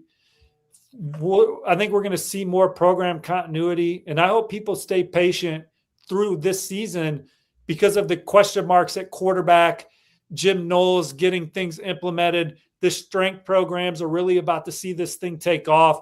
I love the trajectory of Tennessee football. People are going to say, well, Coach Heupel's been here a long time. It's time to make a run in the college football playoff. Well, that's hard. It's hard to do that. And I understand the expectation and the resources and infrastructure they've given Tennessee to do that. But who would have expected the quarterback to really rock the boat when he was already handsomely paid and has not given them an ROI yet? And so now it's maybe the George McIntyre show who they invested in. We'll see what happens there. But I'm still excited about Tennessee and their trajectory with some of the roster moves they've done, what they've done in the portal, and certainly who they've hired at coordinator and with the strength coach. So it's a fun time to be a Tennessee fan. I don't know what that means for this coming season, but I think 2 years from now with this class and those hires and the young, talented quarterback room that they have, it's going to be a fun program to continue to follow. Yep, it is. It's an exciting year. It's going to be an even more exciting season coming up. So Tennessee fans, tell us what you like, what you love about Tennessee's 2026 signing class in the comments section below. All right, Chad, appreciate you hanging out with us for a couple segments here on the National Signing Day show. Thank you, guys. Y'all have a good one. See you, my man. All right, speaking of making a major impact, boy, did Texas Tech shake things up in 2026. I mean, they made their presence felt in 2025. Micah Hudson, the number 2 ranked wide receiver in America, signed with them. But in 2026, I really think this was Texas Tech's breakout year. Let's bring in Sam Spiegelman here. He's going to chat with us. Sam is located in the state of Texas. Sam, Joey McGuire and his staff are here, and I don't think this isn't just a one-off deal. Texas Tech's here to stay. Yeah, we saw it on the field, and we saw it the way they recruited. They won their first conference championship. They secured their first trip to the college football playoff. And with a little help from the NIL department, they signed their best class in history. We don't normally talk about Texas Tech signing top 20 recruiting classes. Usually we're talking about the gems they signed from East Texas or out in West Texas that no one's really heard of. They have 2 5-stars in the class, Josh, and 2 of the best players in the country, 2 top 30 players, Felix Ojo, who everyone knows, and LaDainian Guyton, who they went into South Georgia, beat out schools like South Carolina and Georgia for. He is the number 19 player in the country. That is not typically the territory we're talking about for Texas Tech, but has become now the norm moving forward under this staff. This is a program that just has great leadership. They're convicted on the decisions that they make. And when they elect to do something, they hit the ground running. They obviously are well-resourced from an infrastructure standpoint. The support that they're getting to compensate their players is second to none. And two-tail, when I talk to some of these recruits and their agents and their families, they believe that support is going to continue after they finish playing at Texas Tech. I've heard from a couple people, Cody Campbell is going to take care of us after we're done playing at Texas Tech. Cody Campbell, obviously the person funding a lot of the Texas Tech success that we're seeing from a roster standpoint and infrastructure standpoint. This is a fun football team, though. You don't get into these conversations without a good product. And so people that are out there are saying they're buying players, sure, at the end of the day, everybody's buying players, but you have to have a good product to even sit at the table and negotiate. And Texas Tech had the number 3 defense in the country. They did number 10 offense in the country this year. They did well in the transfer portal. They took talented guys and they maximized them with good coaching and good scheme, putting these guys in position to be successful. They like Joey McGuire, the culture in the locker room, getting these guys to come together. When recruits and their families and their agents come on campus, they see a situation where players are having fun with their experience. Joey McGuire is really engaged with his players from a personal standpoint. He's a high school coach that loves actually having real relationships with his players. He's going to get invited to his players' weddings down the road. Like, he has that kind of rapport with guys. They love the assistant coaches. There is good continuity with the staff. They enjoy working together, but when they make a decision on something, they go for it full bore. And we're starting to see it show up in the recruiting trail. in the transfer portal. They had the top transfer portal class in the country last year, which helped them finish with a football team that was in the college football playoff. They're bringing in a more talented class. They're bringing in more. They brought in one of the top transfer portal classes again as they try and win some of these playoff games moving forward. Sam, what was the biggest surprise in this class, whether it was Matt Ludwig late, pulling Felix Ojo kind of opened people's eyes earlier in the cycle? Obviously, LaDamian Guyton. I mean, what do you think should be the biggest surprise in this year's cycle? Yeah, I think both the Ojo and the Guyton signings, they caught a lot of people's attention. It shouldn't be that much of a surprise, though. But what Texas Tech did is they are actually ahead in that recruitment from the spring. They were the team to beat privately, despite Felix outwardly calling Texas and Ohio State his top two teams. That was the case that he made publicly in March and April. After his official visits, he still declared that Texas was his leader. But privately, Texas Tech was in the driver's seat since about March or April when they got him on campus, laid out the plan for him to play early. As Steve mentioned, they were fully funded from an NIL perspective to make the best offer available to Felix. And also to piggyback off Steve, the real relationships. He felt that he could go in, play, and also get developed from a personal standpoint and a professional standpoint at Texas Tech. The Guyton aspect is also interesting because he was the number one player in the 2027 class. Texas Tech obviously recruited his quarterback, Stephen Cannon, from the same school, and was able to get him to reclassify to be a part of this class that vaulted them inside the top 20. Well, Georgia tried to get Guyton to campus a few times during the fall, and Texas Tech was able to spoil all of those visits. So certainly, again, the relationship, the resources, the infrastructure to keep LaDamian Guyton in the fold. The two best bets to hit in this class, in my opinion, receiver Chase Campbell, defensive back Savorian Martin. Savorian Martin, I thought, looked outstanding at the Navy All-America Bowl. He's 6'2", 200 pounds, has a chance to be ferocious in the back end. He's a space eater, an instinctive player out of Palestine, Texas. The Red Raiders, they get in on guys in-state with all the connections that they have, resources, the people they know from boundary to boundary. It allows them to get out in front on guys like Savorian Martin. And so many times, and Sam will attest to this, they're first to offer guys from in-state, and they rarely back away. Like these guys, they continue to like their film. Now, an offer is a promise and an agreement that you will continue to get better. Texas Tech, they offer these guys, they like their mental makeup, they like their potential, and they continue to get better as they thought they would. And then they have the relationship in place. And so I think that's a little bit of their secret sauce as well. That's a great point, Steve. And you look at someone like Keegan Ash, who finished in the Rivals in the top 300. This is a guy has all the records as a running back. And you look at someone like Jacob Rodriguez, who didn't play linebacker necessarily in high school, but someone that Joey McGuire and James Blanchard saw the potential in on the defensive side of the ball. And now we're talking about him going in the first round of the NFL draft. Keep an eye on someone like Keegan Ash, another one with these fantastic evals that they've long had to rely on is Gerald Mays, who, from talking to coaches in and around the state of Texas, viewed him as the number one center prospect in the state for the 2026 class. SMU tried to get into this late again, but Gerald Mays is one of the unofficial captains of this 2026 record recruiting class for Texas Tech. He ends up sticking with the Red Raiders. He's someone who's probably going to play several years and be a captain for the Red Raiders down the road. That's how much they believe in these guys, like Steve said, and fully support them once they're committed. Number 3 class in the country right now in 2027, headlined by Jalen Brewster, the number 1 player in the Rivals 300. Talked to a source this week that said that he's done. He's locked in the Texas Tech. Larry Johnson went down there. Indiana went down there to see him. A&M's not going to stop recruiting him.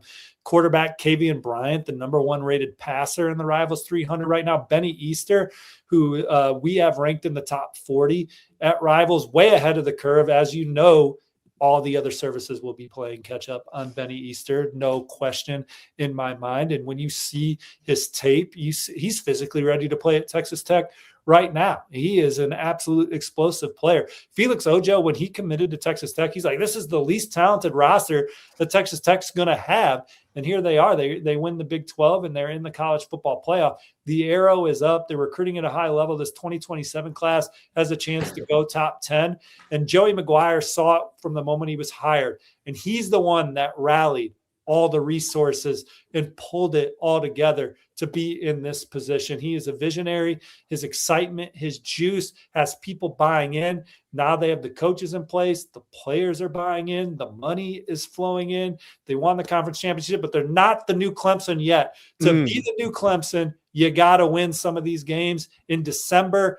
They know that. That's what they're working towards, or January, whenever the hell the college football playoff is. They're working towards that now, but they are the program that can be from the outside looking into the Blue Bloods that has a chance to make the next run, as we just saw Indiana certainly did. Texas Tech doing it in their own flashy Texas way, where Indiana did it in their blue-collar, Midwest, God's country way.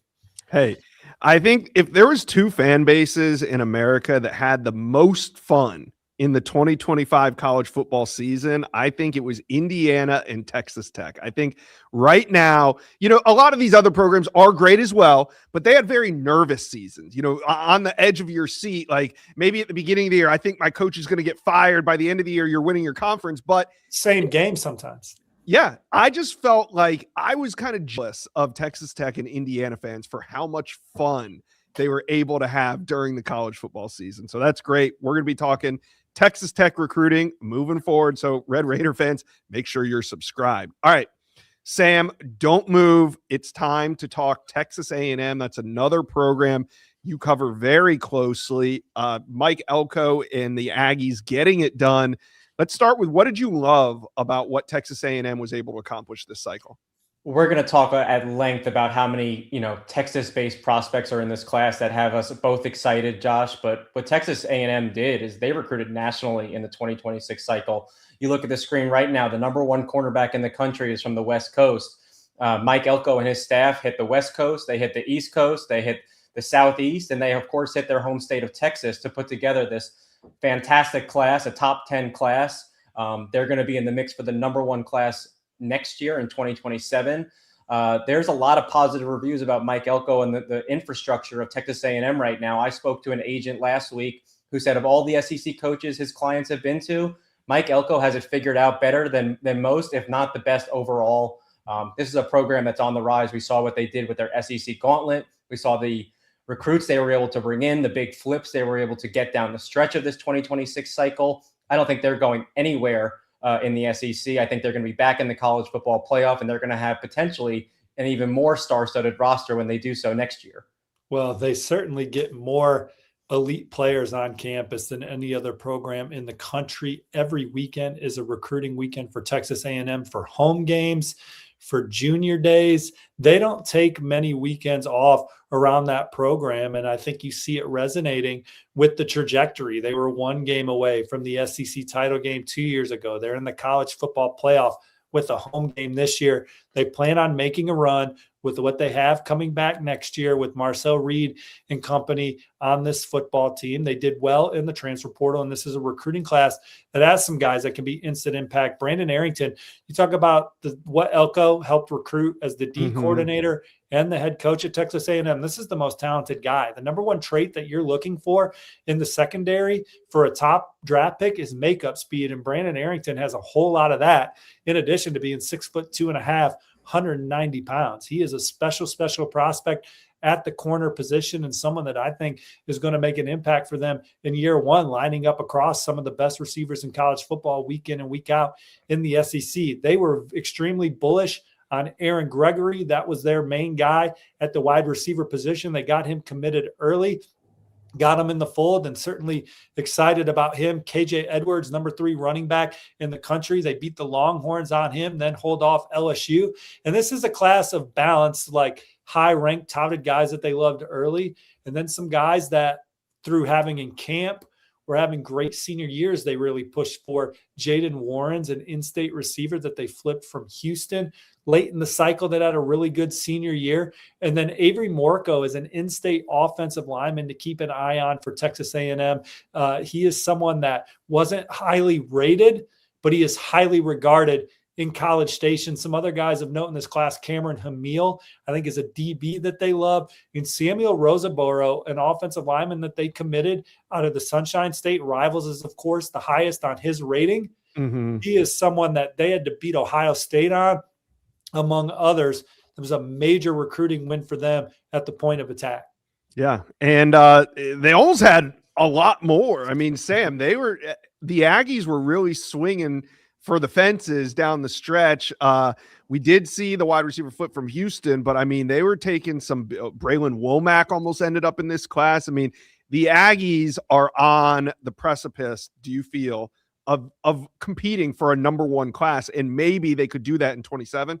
Yeah, they were on the cusp of flipping KJ Ford from Florida. They were, just a couple of centimeters away from landing Lamar Brown, the number one athlete and defensive lineman in the country.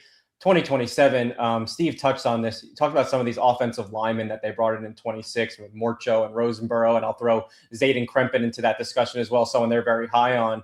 The way that the Aggies are recruiting in 2027, it might be the best offensive line haul in the country. They already have some pieces in place, like Caden Scott just committed, and they're shooting their shot with 5 stars like Kennedy Brown, Albert Simeon, and making a run at Ismail Kamara, the number 2 ranked interior offensive line prospect in the country out of Beast, Texas, they call it, where they've had a ton of success under Mike Elko. It's usually been a pretty heavy Texas influence over in that part of the state, but not since Mike Elko arrived in College Station.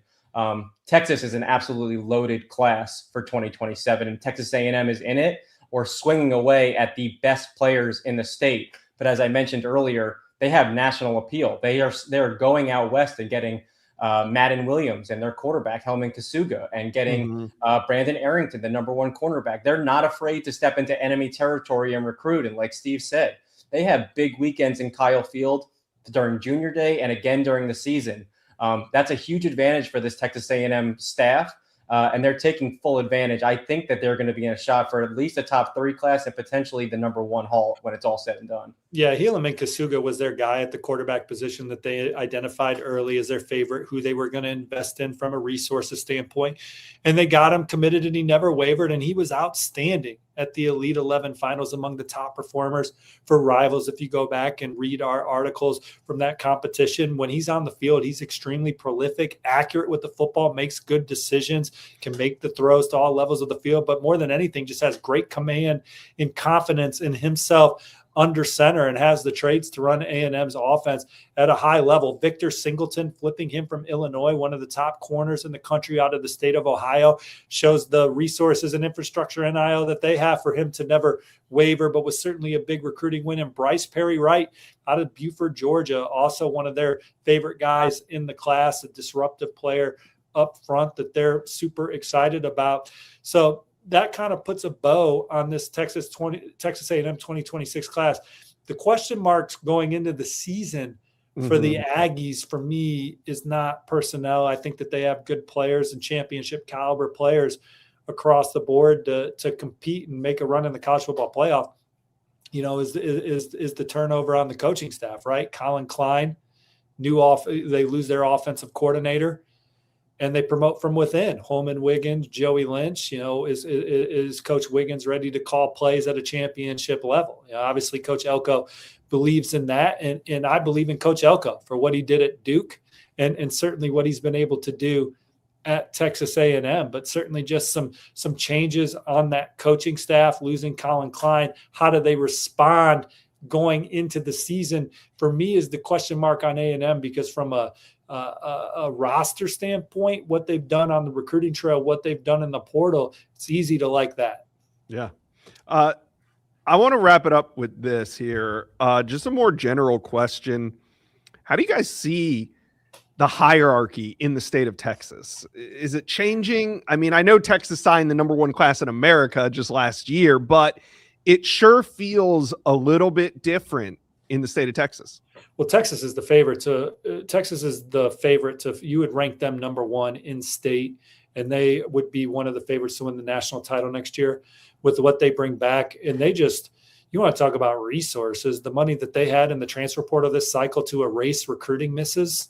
Give me, if I make a mistake, and, just give me the money to fix the mistake, And so I think that the Longhorns have invested and poured a lot into winning the national championship this year, with Arch Manning coming back for what you would assume is his final season in college football. So I would rank them 1, but that doesn't mean that they're surefire to finish number one. Texas Tech and Texas A&M are two other programs that made the college football playoff, and SMU is an interesting program as well in the state, led by Rhett Lashley. They made the playoff 2 years ago, and I think they're an exciting team with what they're bringing in the ACC.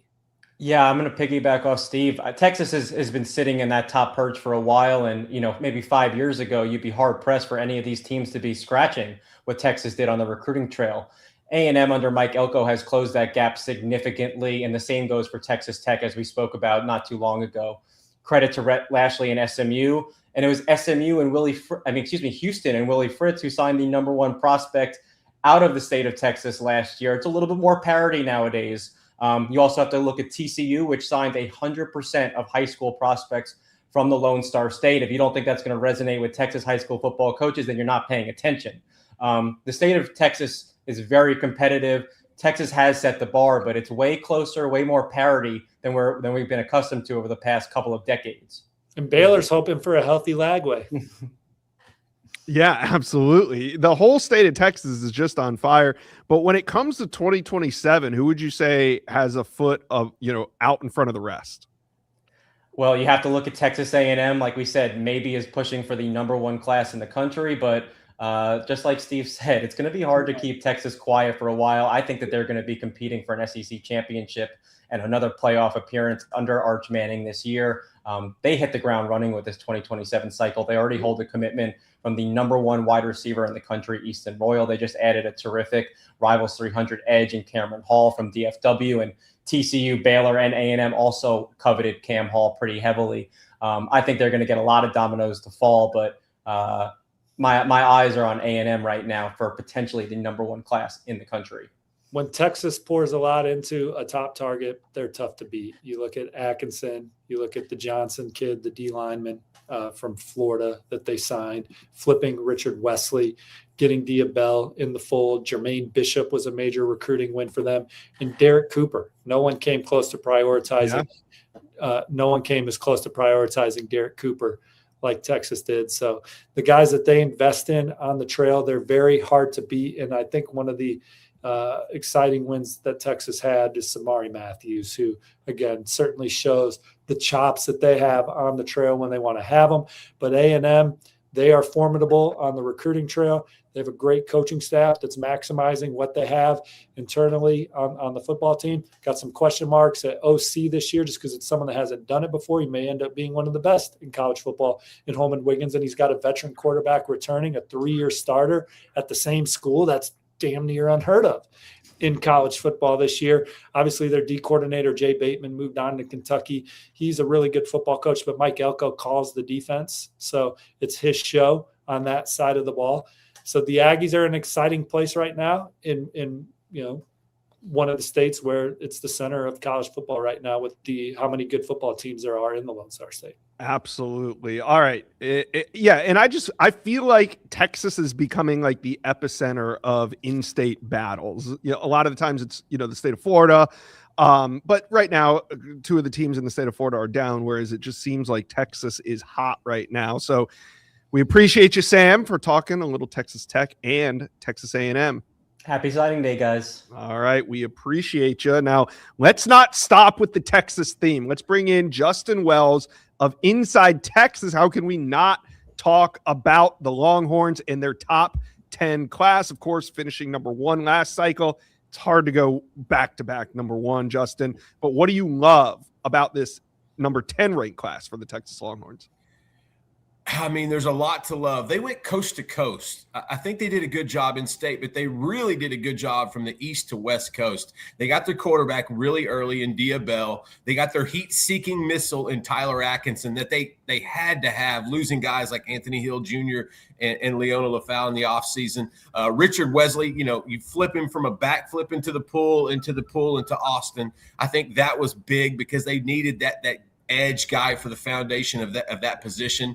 Jermaine Bishop, I mean, the kid has his own bat signal. So that tells you how good he is when it comes to football. I think he's going to be a kid that actually gets on the field as a freshman. Top to bottom, I just think Texas, they hit a lot of needs. Now, this is going to be a class where people from the outside say, well, where are the offensive linemen? Because that was something that they really needed, to add. But that was more of a portal thing. They did good they did well on the O-line. John Turntine, I really like that pickup. Nicholas Robertson was another high riser that I think was tremendous. But I think most of that O-line was really geared towards the NCAA for the transfer portal this offseason, because they were wanting guys that wouldn't necessarily have to redshirt and wait a couple of years. They needed guys that could come in and play early. So outside of, say, offensive tackle, I think Texas hit every need they needed to in this cycle. Well, this team is built to win the national championship this year. And when you look at what Texas has done in the transfer portal combined with high school recruiting, they landed guys that can come into this football team immediately on the two deep and help them win that last game of the season. Maybe my favorite guy in the high school class is Jerome Bishop Jr., 120 catches, nearly 2,000 yards, 20 touchdowns as a senior for Mr. Texas, 8 more rushing scores, 4 picks on defense. He is a natural, instinctive football player that I think when you look at that Texas wide receiver room that I thought had talent but struggled with consistency, you get a guy that's an absolute natural to come in there with Cam Cooper and some of these guys that they landed out of or Cam Coleman, some of these guys that they landed out of the transfer portal. That the combination of both puts Texas, maybe gives them that extra inch they need to win the last game of the season. Rasheem Biles, the top pass rusher in the portal coming from Pitt. Melvin Siani immediately bolsters the offensive line from Wake Forest. Hollywood Smothers, Raleek Brown give you some dynamic ability at running back. Bo Mascow was a big get in the secondary. Ian Gerford, a nice pickup on the defensive line from the portal. And then Tyler Atkinson's physically ready to play. Richard Wesley I think can give them some burn on the defensive line. And then Samari Matthews in the secondary. Those are true freshman guys that it's national championship time for Texas with the way they built this roster and this coaching staff and the resources that they've poured into it. And I think the recruiting class and transfer portal combined help them get there.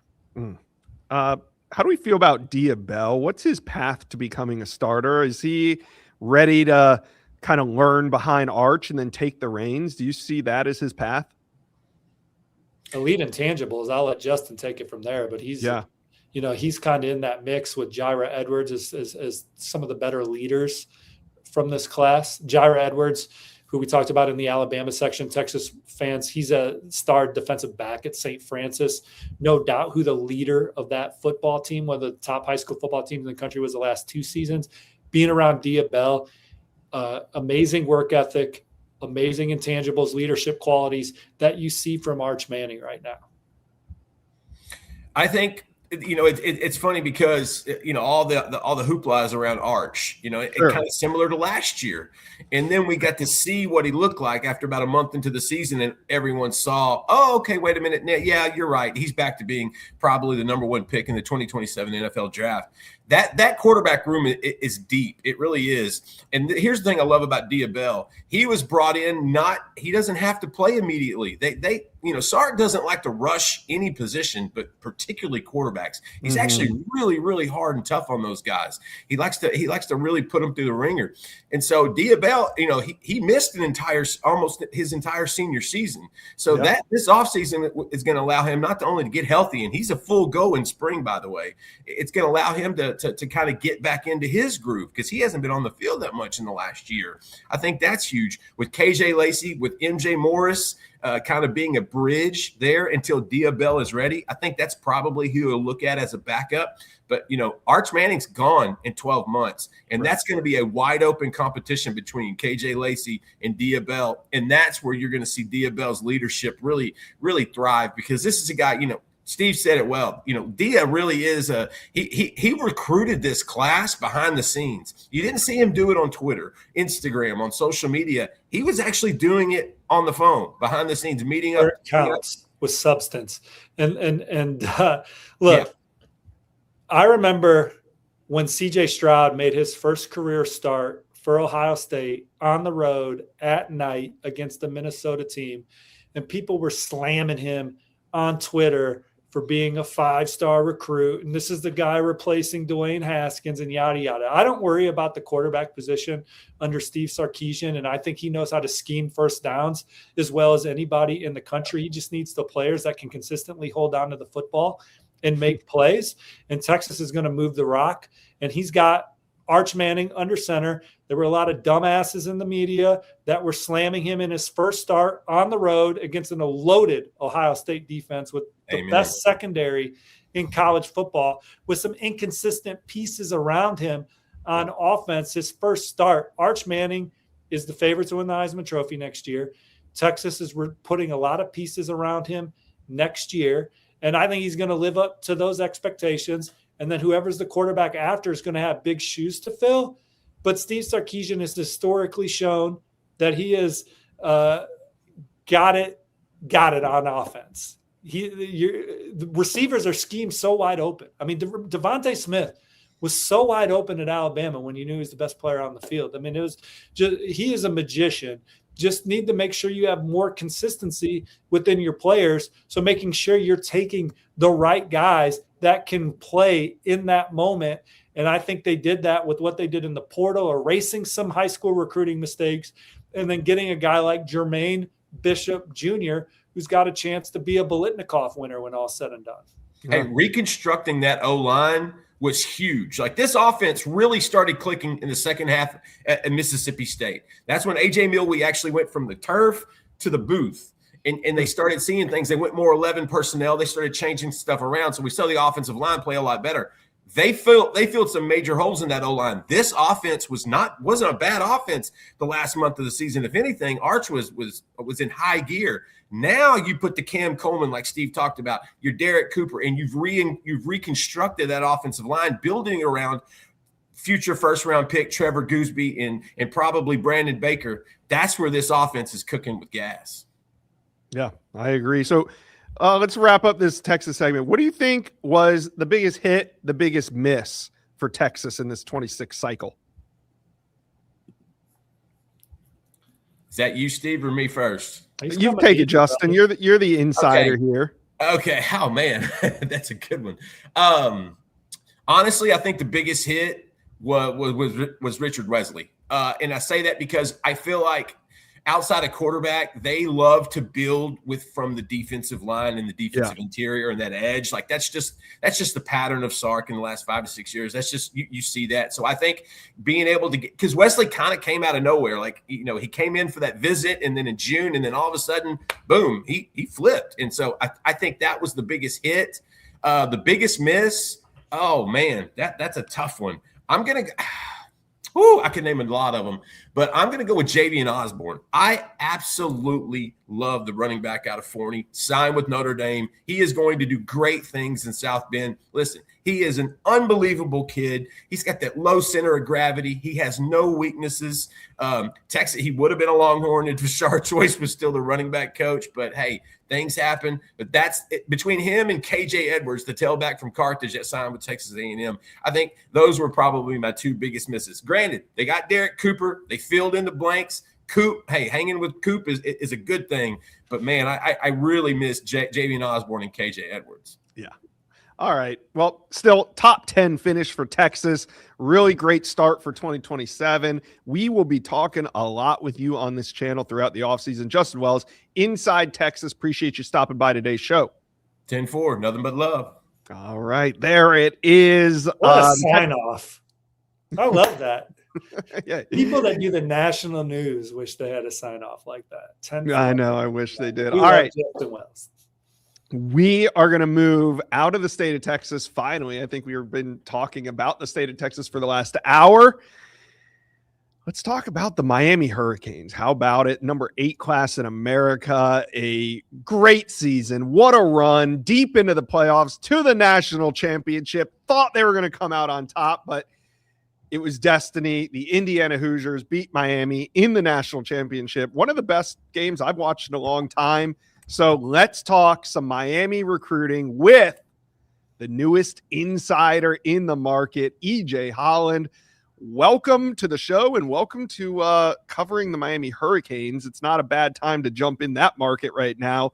Number 8 class in America. You were covering a lot of Michigan this cycle, but from your perspective, what do you love about this Miami Hurricane 26 class? Yeah, I mean, I think Miami's built for long-term success, not just the 2026 recruiting class. You look at what they've done in the portal, this year. You look at what they're doing on the recruiting trail. You look at what they're doing on the NIL front. There's really no better program to cover right now than Miami. I think the trajectory is so high. I think they are built to last. And when you look at this 26 class, yeah, Miami's done excellent in the portal, like I mentioned, but they absolutely kill it on the recruiting trail as well. I mean, they landed the number 1 player in America, as you can see there, Jackson Cantwell. He's the highlight of this class, All-American offensive tackle, a guy who has elite traits, dominant run blocker, has a lot of upside as a pass protector, Olympic pedigree. There's just so much to love about Jackson Cantwell from a floor perspective and from a ceiling perspective. He's that rare recruit that has a combination of both. And then you look at, guys that can come in and be playmakers. Samarion Wingo, Gavin Mueller, those guys have a ton of upside as well. I mean, Wingo, you turn on his film, he's an extremely physical wide receiver, kind of brings that Miami swagger. And Gavin Mueller is a prospect out in Illinois who didn't play football really the first couple of years of his high school career, was more of a basketball guy, ended up flipping over to football, had a fantastic senior year, big riser in the rankings. Having guys like Wingo and Mueller, I mean, that sets you up long-term. And then Cantwell being that, cornerstone tackle. And I think Miami did a fantastic job of landing several high-end defensive players kind of in that back end top 100 and in the 100 to 200 range. So, this class is definitely impressive when you consider what Miami also did in the portal. There's nothing more fun about this job than the diehard fans that get to be in the comments of anything that we do. It's what makes the sport special. It's what allows us to do what we do. But when I say on Whip Around or Scoop or any of these shows, Mario Cristobal is the best big game coach in college football. And that went back to his time at Oregon and in his time at Miami. They're always up for the big games. They play the big. If you play Miami in a big game, ranked matchup, both teams are ranked, be worried. Miami's going to be ready to play. They're going to show up. They're going to battle. He went and won on the road at Ohio State with Kayvon Thibodeau in street clothes, standing next to him when he was at Oregon. And the way that Miami showed up in the opener against Notre Dame this year, it's just been about making sure that you're consistent Saturday in and Saturday out. And they had a couple losses that unfortunately almost kept them out of the college football playoff. But Mario Cristobal, as he matures as a head coach, they righted the ship. They maintained. Their culture stayed strong. And they played better in November and dominated a really good Pitt team at the end of the season to springboard them into the college football playoff. And how good was Pitt? How talented was Pitt? Well, their players were the best damn players in the transfer portal. And so they had some good players on their team. Narduzzi's a good hard-nosed coach. Miami rights the ship, and then they get in the college football playoff where every game's a big game.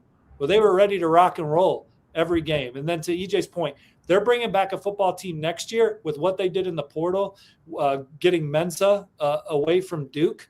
And this is modern recruiting now. People can act like babies about it on Twitter, but this is modern recruiting. It's warfare.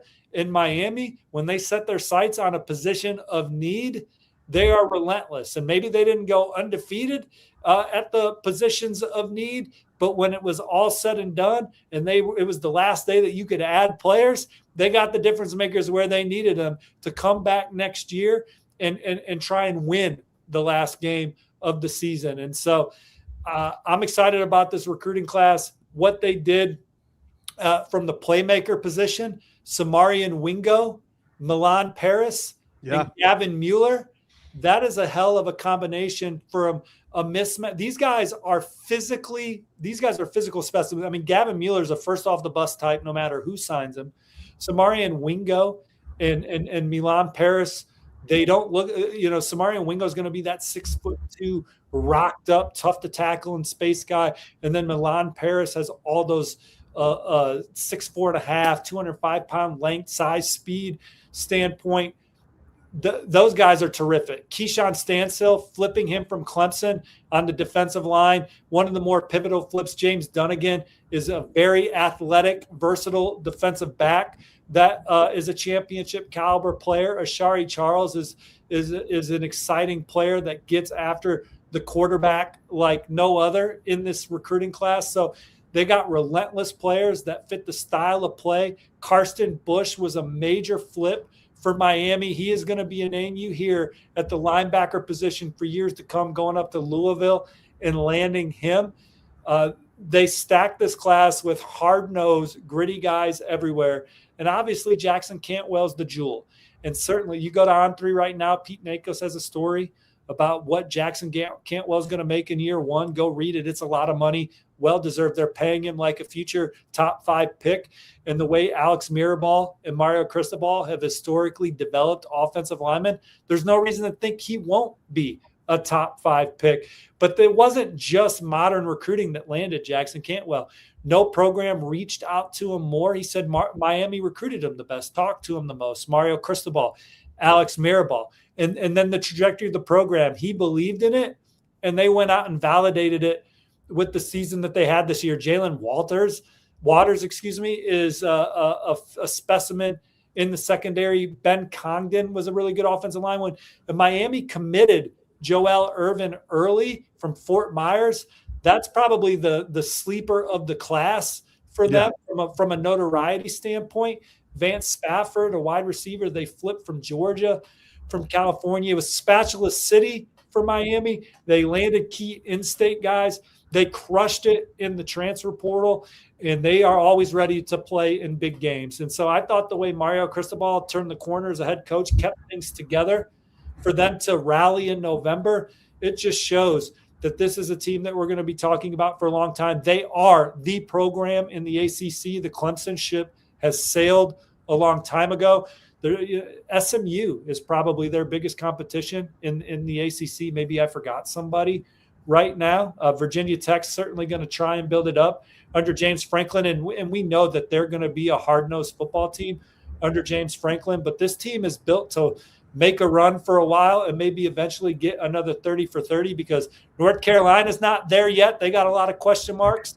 I do think SMU is consistent. Love the coaching hire at Virginia Tech in James Franklin. Mm-hmm. Your FSU Knowles are in some hot water right now, Josh. Had their OC retire just now. So Miami, man, it's ripping and roaring from every angle. Yeah, 100%. Florida State, I refer to them as a zombie program right now. Like they're completely dead with Mike Norvell at the helm and essentially the AD as well. But somehow they're still moving forward. But they are a zombie in college football right now, whereas Miami is rolling. And EJ, I want to talk about the vibes. Just the logo on your shirt looks better after the run that Miami went on. Are you getting the sense that recruits kind of feel like, hey, it's cool again to stay home, especially local recruits? Because Miami really hasn't had a problem recruiting the best of the best nationally. But for some reason, those local guys are leaving. But after this run, do you think Miami is a more acceptable team for top talent to land at? Absolutely, Josh. And you mentioned close to home. You know, I had a chance to go out to Under Armour All-America Media Day, and Will Fong knows I was operating incognito. But talking to guys, talking to South Florida guys like Zayden Gamble or Julius Jones or Mark Matthews, who, you know, Miami has a chance to land back-to-back number one offensive tackles in the country. Jackson Cantwell, they're in a really, really strong position for Mark Matthews. But, you know, talking to all three of those guys, you could just kind of feel that energy. And when I was telling them I was flipping from Michigan to Miami, you know, they all kind of had a smile on their face. Like there's just a lot to be excited about with the Miami Hurricanes. And that extends nationally too. It's not just about the South Florida kids. Obviously, you know, it's the state of Miami. Miami wants to keep top guys home, as they should. And there's a lot of talent in South Florida, but and Florida in general. But I think Miami has done a great job of cherry picking guys nationally. I mean, you even look at this class, and we talked about guys like Jackson Cantwell, who's from Missouri. You look at Milan Paris, he's from Ohio. Miami's done a great job of recruiting in North Carolina. Keyshawn Stansel, they also landed Camden Portis, who's obviously a legacy coming out of North Carolina as well. But I think they just have such a great footprint nationally and at home, and the guys are buying in now. They know. I know Miami doesn't like to say the U is back, but I think the U is back. It's here to stay. I think, like I said earlier on the show, there's long-term stability with Miami. And, I don't think I've seen this type of excitement on the recruiting trail around a program I've covered. I obviously covered Texas. I covered Michigan around a national championship. But coming over to Miami, man, it just feels different. Like the levels of excitement are just at an all-time high. I mean, the tone of the program set by Mario Cristobal, we're going to build it from the trenches out. The impact he has on the day-to-day mentality and toughness of this football program. Then to get the coordinators in place, Coach Dawson, Coach Heatherman, that's an exciting trio right there. And so the continuity of the staff, bringing everybody back year in and year out, having Dennis Smith and the personnel department making the right decisions on the guys that are hard-nosed, physical football players that want to play the style of play that they want to play. The Reuben Baines, the Messidors, the guys that aren't going to win the length awards, but they are tough. They can play against the run. They're ferocious. They have high motors. They're quick. They're disruptive. The offensive line, the length, they want to kick your ass every single play. I just love the foundation of toughness within this Miami program, the continuity of the coaching staff. Then you look at this recruiting class from top to bottom. These are physically impressive guys that play that way on film. Yeah, and we are going to be talking a lot about Miami moving forward. Glad to have EJ Holland on the beat. He is one of the most ferocious recruiting reporters in the industry. So, EJ, we'll be talking to you a lot throughout the cycle. Thanks for dropping by today's National Signing Day show. Yes, sir. Appreciate it. There it is, EJ Holland. I was trying to read his board behind him. I didn't know what it said back there. That is, his wife is like a biologist, and she's studying for her PhD. I've already asked, so that's what it is. All right, we are not going to leave the state of Florida. We're going to head over from Coral Gables to Gainesville, where we have insider Blake Alderman from Gators Online, good friend of ours, and welcome to the show, Blake Alderman, and let's welcome that mustache to the show as well. Thanks for having me, and I'll speak on behalf of my mustache. He's appreciative of it too. I'm glad that you cracked the code of what was on EJ's board, because I was sitting backstage trying to figure it out myself. Yes, that is it. The EJ is not working through chemistry or math problems on his own. That's definitely his much smarter than him wife. But all right. A lot to talk about when it comes to the Florida Gators. So commitments are always important, but when you have a coaching change like the way you did, then you guys covered it really well. What was the biggest hold? Because sometimes holding on to a Billy Napier commit with the transition to John Summerall, you can lose some guys. So Blake, who do you think the biggest hold was? I'd say 4-star edge KJ Ford out of Duncanville High School there in Texas. And I say that because edge, line of scrimmage guys that can get to the quarterback. I think those are always at a premium. Whenever you have Texas A&M kicking the tires on a guy like Kevin Ford, obviously they're right there in their state at Duncanville High School. Has produced a lot of top talent. Florida's having to hold on to a guy they're battling the in-state school, a team that typically has a lot of NIL backing behind them. Florida's here. They are the out-of-state school. They've got a brand new coach that I think had all of 48 hours to, build connections on the fly and get to know these guys that he inherited in the commitment class.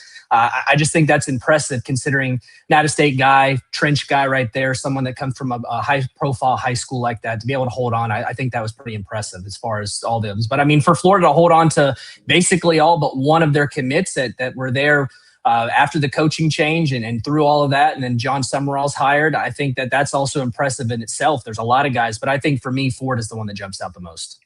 Pacific Blue, Blake Alderman, good to see you on the show. The two biggest holds for me, it starts with CJ Brona, cornerback from Windermere, elite speed, 6'1", 175 pounds, exciting prospect with all the traits to be drafted early in the draft, to hold off Ohio State. There was a time where I thought he was going to flip to Ohio State. So to beat Ryan Day and the Buckeyes, who closed as strong as anybody in the cycle, resonated with me. And then Tyler Chukayum, he's someone that we are much higher on at Rivals than the rest of the industry. And I'm surprised that we didn't get piggyback there with some of the other piggybacks that happened at the end of the cycle there. But Tyler Chukayum, to keep him in the fold, 6'6", 290 pounds, one of the top offensive tackle recruits in the country out of Douglasville, Georgia, South Paulding High. Those were big recruiting wins for Coach Sumrall and company. And there was a lot of smoke that Davian Gross could flip to Oklahoma, but his family said it was Florida all the way.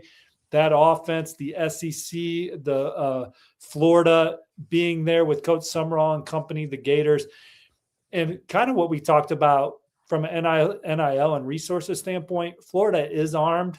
And so some of those agreements that were in place maintained and stayed in place, and I think helped keep the class in place as well.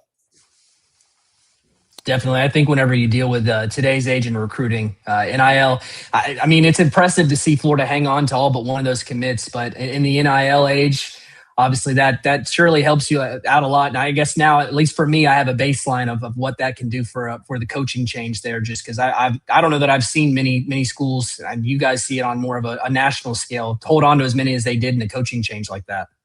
Yeah, very few decommitments. So I was going to ask you about that. Was maybe one of the reasons, how much turnover did they have behind the scenes? I saw Katie Turner is still there. How much of a help was holding on to her and maybe some of the other staff in retaining a lot of these commitments?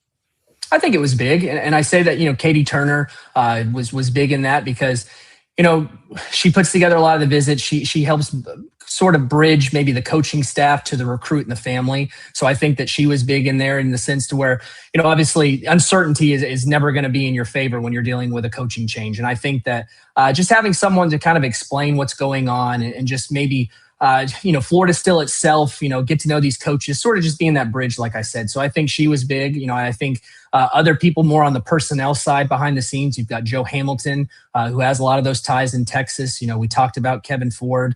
Steve mentioned Davian Gross there in the state of Texas. I think just having someone like that with those ties, I think that he was a big reason why a lot of those guys picked Florida. And I think that he's a big reason why a lot of those guys stuck. Chad Lucas is another guy there, has a lot of ties in the state of Alabama. And just in general of recruiting guys and just being involved in the, hosting guys and building those relationships. So I think that he was a big reason that Florida held on to Marquez Daniel right there out of Alabama. And I think he played a factor in Florida being able to add Dylan Purter, another guy there at the same high school, Booker T. Washington in Tuskegee, Alabama. He's a teammate of Marquez Daniel. So, he even played some factor in Florida adding their one guy to the class that they were able to. Savannah Bailey, who's involved with what they call Gator Made, which is sort of the life after football, helping guys with NIL, sort of, kind of being a college age guy that's dealing with a lot of adult decisions. So I think that she was big too. So those are some of the people behind the scenes that I think played a big part in there, just to name a few. This is a Florida football team that had some exciting times in the Billy Napier era. They would win a big game, a game that they weren't supposed to win, that could show that they could compete in the SEC year in and year out.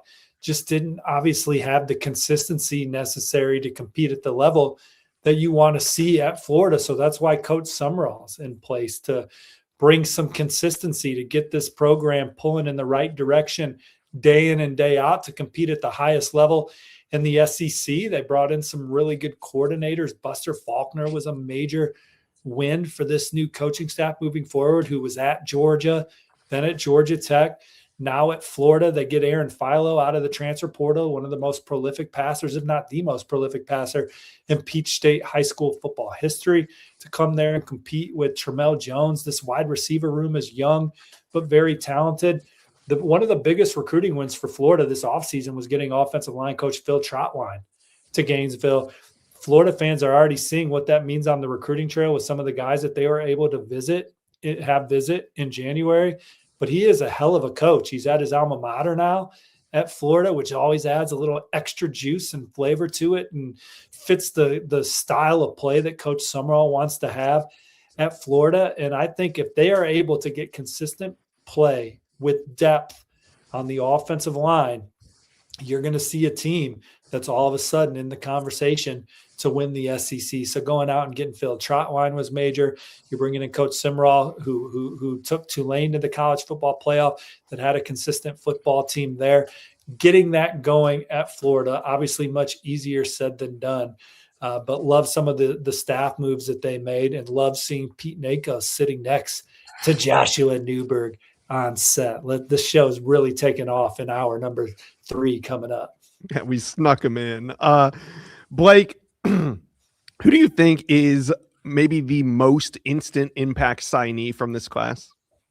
I think for me, I think it's Davian Gross. And, Steve mentioned just how prolific he was at the high school level. I think he had a game this year. It was in the playoffs, I think, right before the state championship game, where he basically took that one over and they win it in like the last 30 seconds to a minute or something to that effect, where he had like 300 and he was over 300 yards all purpose in the game. And I just think you've got a guy that, I don't really like to compare guys to past players because, like a Percy Harvin is a one of one, but I think you're seeing someone with Davian Gross that has that type of game to where he can make an impact in the run game. He can make an impact in the passing game. So you've got sort of this multi-tool guy. And I just think that those types of players, big playability guys, has some size, has the speed. I think those are guys that they're hard to not put on the field in year one.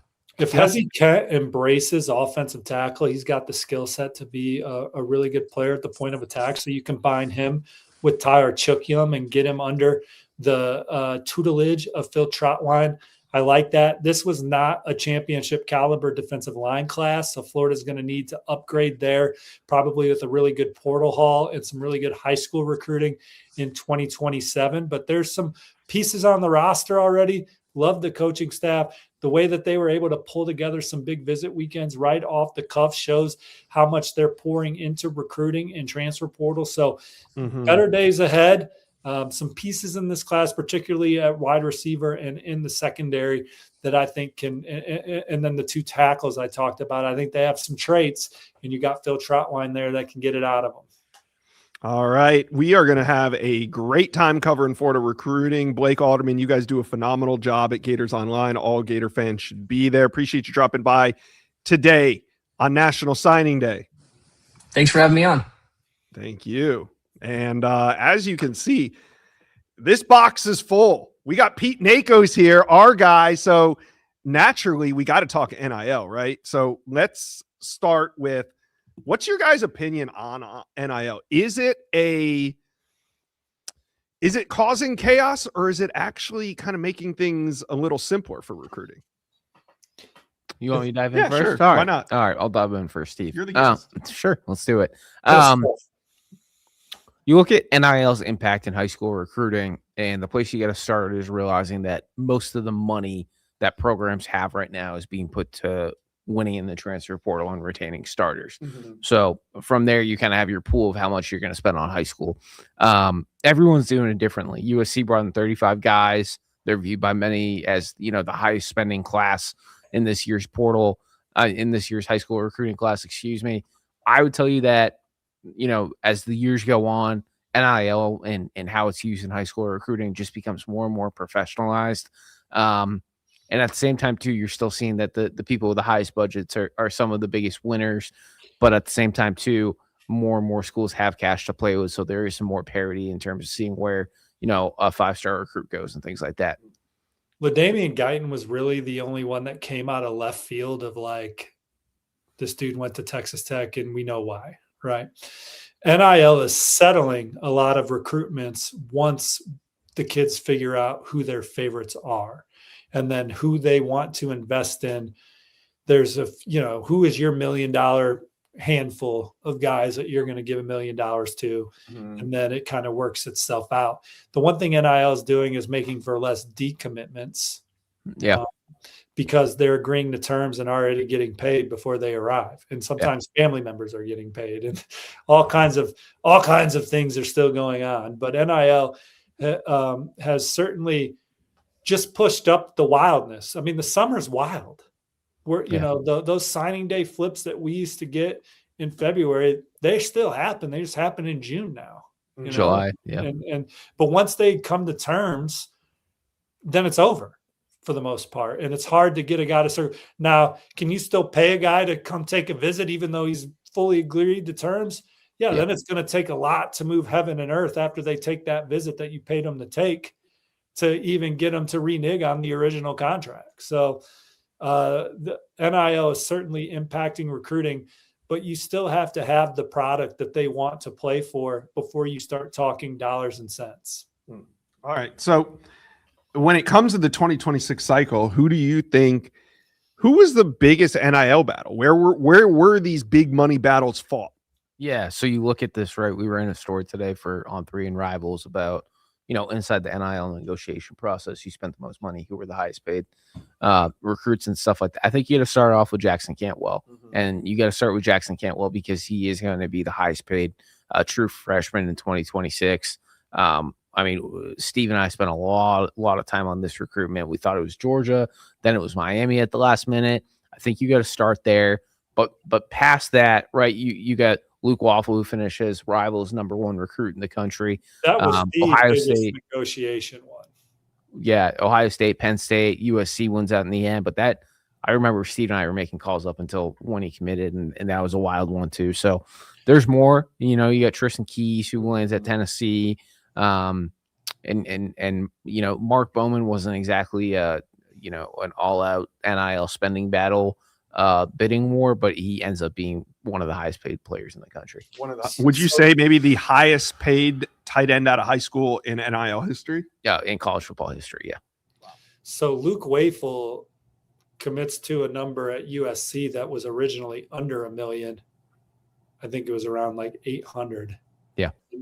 And less than 6 days later, it significantly went up because Ryan Day in Ohio State answered the call and said, we're going to battle. And then North Carolina threw around as much money as anybody this cycle. Wouldn't you say, Pete? That's not USC.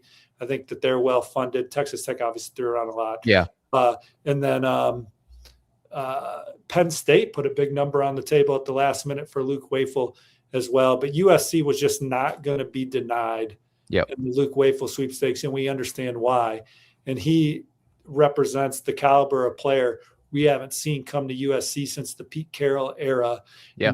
Jamie, and I'm talking about just like straight up ferocious, aggressive, for sure, disruptive player at the point of attack that has that mentality that USC is still trying to completely bring together on their roster. And I certainly there'll be a team that competes for the college football playoff with what they bring back this year. Mark Bowman, I think he gave Georgia every opportunity to match or get in the ballpark of what USC offered, and they just couldn't do it, and still went out and signed 3 of the top 12 tight ends in the country, I guess with their Moneyball approach, including a guy that ultimately ended up being higher ranked than Bowman and Caden Prothro. Then LSU they just threw out some wild numbers at the end for it was just FU like money, like, here, Chris Henry, if you come here, you can get this. Mark Bowman, if you come here, you can get this, which goes back to the original point of you still have to have a rapport with the guy.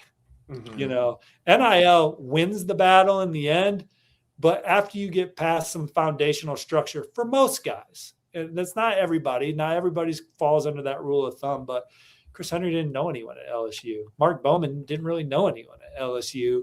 So it was now we wrote it and reported it, and people think we just throw stuff out there for clicks.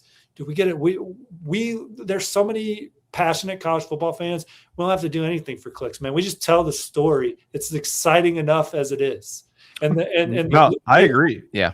Between Pete and I, if you were reading Rivals on 3 for Luke Waffle, you were getting up to the minute pulse changes between the both of us. That was some of the most fun work of the cycle, working alongside Pistol Pete Nichols, bringing those changes because he committed to USC on his visit, called the other, said he wasn't coming. They didn't take no for an answer, calls back USC, says he's going to Ohio State, Penn State's like, well, we got the older brother here. We're going to do the biggest thing we ever did. And Lombardi and North Carolina loved him as much as anybody. And they put a big number on the table, but the program just wasn't where it needed to be right now to even be taken serious. And you still had Texas and Oklahoma involved for Luke Wafel as well. But in the end, USC wasn't going to be denied. Yeah. We talk about all this, Josh. I got to jump in real quick. One of the crazier ones we followed too is Ryder Lyons, right? And that was all over the place. We thought he was going to USC. We thought he was going to Oregon. He lands at BYU. We talk about top paid players and stuff like that. Obviously, Ryder Lyons is not going to enroll at BYU until 2027 because of his mission and stuff. But what we have to talk about when we talk about Ryder Lyons is he's getting paid up front before he steps foot on BYU's campus. I had talked to someone about that yesterday. It's definitely something that needs to be known. And, you know, is he going to be the highest paid quarterback in this class when it's all said and done? No. But BYU stepped up and got that one done. And that was another recruitment that Steve and I were kind of following down until that commitment. Yeah, it's absolutely crazy. And just to go back to the Luke Wafel commitment, I wasn't working it for Intel. I was working it because Luke Wafel announced on our channel. And I think it was on a Thursday morning. He announced on our channel mid-morning Thursday, and the evening before, because we got to get the graphics ready. I mean, the graphics don't make themselves. So when he's committing, we need to kind of be ready to know where he's going. And most of the time, the agents or the player, somebody's going to tell us where he's going. So the night before, I'm talking to the agent, just trying to get the graphics done. And I'm trying to get the school that he's going to, and he doesn't want to tell me. So I was like, all right, I think it's USC. He's just like silent. He goes, that's not it. And obviously he wasn't lying to me. The night before, it wasn't it. It was still Ohio State at the time that he was talking to me. So that's how, like, even his agent didn't have the right pick in for where he was going to land. 12 hours later, it ends up being USC Trojans in the end. With Luke Wafel, there was no BS. Like, the people that start getting into the deception and the lies from your camp, and there's no grown-ups in the room, those are the ones that have the most likely chance to bust. Luke Wafel, everything was honest and upfront with the coaches, honest and upfront with the media. The dude's just a grown-up ready to go play, and certainly business and modern recruiting was involved, and everyone was upfront about that. And he's going to USC, and seems like money well spent coming in. We'll see what we think coming out. Yeah, and it seems to me, Pete, we'll wrap up this NIL bit here, but quarterbacks get paid the highest. Offensive tackles next, and then edge rushers, and then what? And then edge rushers. Okay, well, the LaDainian Guyton, great example. So, what's the difference between getting like a 5-star offensive tackle? So, say like just the top 5 offensive tackles in America coming out of high school. What's the difference between paying for that versus transfer portal? Well, Miami kind of reset the market of what we're going to expect at a high school offensive tackle to get paid. But I also, Steve would know more about this than I would, but I'd also tell you that I think this offensive tackle class in 2026 is probably an outlier in terms of the amount of talent. You know, it's all about weighing your options, right? So you look at a school like who's bringing a quarterback, for example, they're probably going to sign a high school kid they really believe into a multi-year deal because they hope to develop him and make him the starter. Mm-hmm. But at the same time, you know, not everyone wants to follow that. Not everyone wants to have to develop a quarterback. So you look at a Texas Tech who goes and spends about $5 to $6 million to bring in a 1-year starting quarterback with plenty of starting experiments and Brendan Sorsby. So that's kind of what you're looking at. That's kind of the evaluation process. And, you know, it's something that we should dive into more this offseason, but just the balancing act right now for all these programs of how much do I allocate to high school? Do I really go bring in a possible future first-round pick on offensive tackle or wide receiver, or do I save that money and try to go get someone who I know is going to help me win games immediately? And the other part of that equation that, you know, kind of goes without saying, but should be highlighted is coaches want to go get the guys that can help them win right away because so much now in college football is what have you done for me lately? What have you done in terms of winning? So while bringing in a 5-star offensive tackle or wide receiver sounds great on paper, are you going to be around to see that player develop and become the prospect you believe they can be? Yeah. USC basically bought 2 classes in one this cycle. A lot of $1 million guys in this class for USC. Ethan Booby Feaster, wide receiver from Texas, being another that fits that bill. Another interesting thing from the NIL standpoint, let's just use like Texas A&M and Texas as an example. If they feel like they can maybe get an in-state recruit for like 250, 300, well, the thing that throws a wrinkle into that is, well, Baylor says, well, we'll give him 5. Maybe we're not in the $1 million sweepstakes for anybody per player, but we'll offer this to, he's worth 500 to us. And then that moves the needle for Texas or Texas A&M, or they got to walk away. What's your threshold? Or do they get it close? Does the young man still want to come? So those schools are ones that sometimes make these NIL discussions fascinating, because that person is more important to them for the money that they're going to offer. But that kid still wants to maybe play for the bigger logo, but you're $600,000 off over 3 years. Yeah. That is definitely the dilemma. All right, we are going to move on. We were talking NIL. Now let's talk Indiana Hoosiers. Yes, we're talking about the national champions. They finished 28th in recruiting this cycle. Things are heating up. You guys know, if you follow this channel, we talk a lot of Indiana recruiting, and things are just going crazy up there in Bloomington. But let's just review this class, Steve. What do you love about Indiana's 2026 high school class? Well, what they were able to do defensively in this class, landing a lot of guys that were extremely productive on high school. Some of the skill players and like the DBs and the linebackers on both sides of the ball, whether it's at running back or wide receiver, and how disruptive these linebackers and defensive linemen were. They're stat sheet fillers, guys that are very productive, high-motored, high-character kids. The jewel of the class is Gabe Hill, who they landed out of Naperville, Illinois. But Kevontae Hoogan has like 70 tackles for loss over the last 2 seasons. A linebacker recruit from Sarasota, Booker. Henry Ollinger out of Columbus, Grandview, who Rivals is by far the highest on in the Rivals 300. He's an impact player in all 3 facets of the game. Could be a high-end running back prospect, but he's coming to play linebacker in Bryant Haynes and company's scheme. Jaden Williams is a linebacker from Massillon, Washington, who's 6'2", 205 pounds. Ohio State tried to flip him and keep him home. They weren't able to do that because of the connection with the staff and how he sees himself fitting in the program.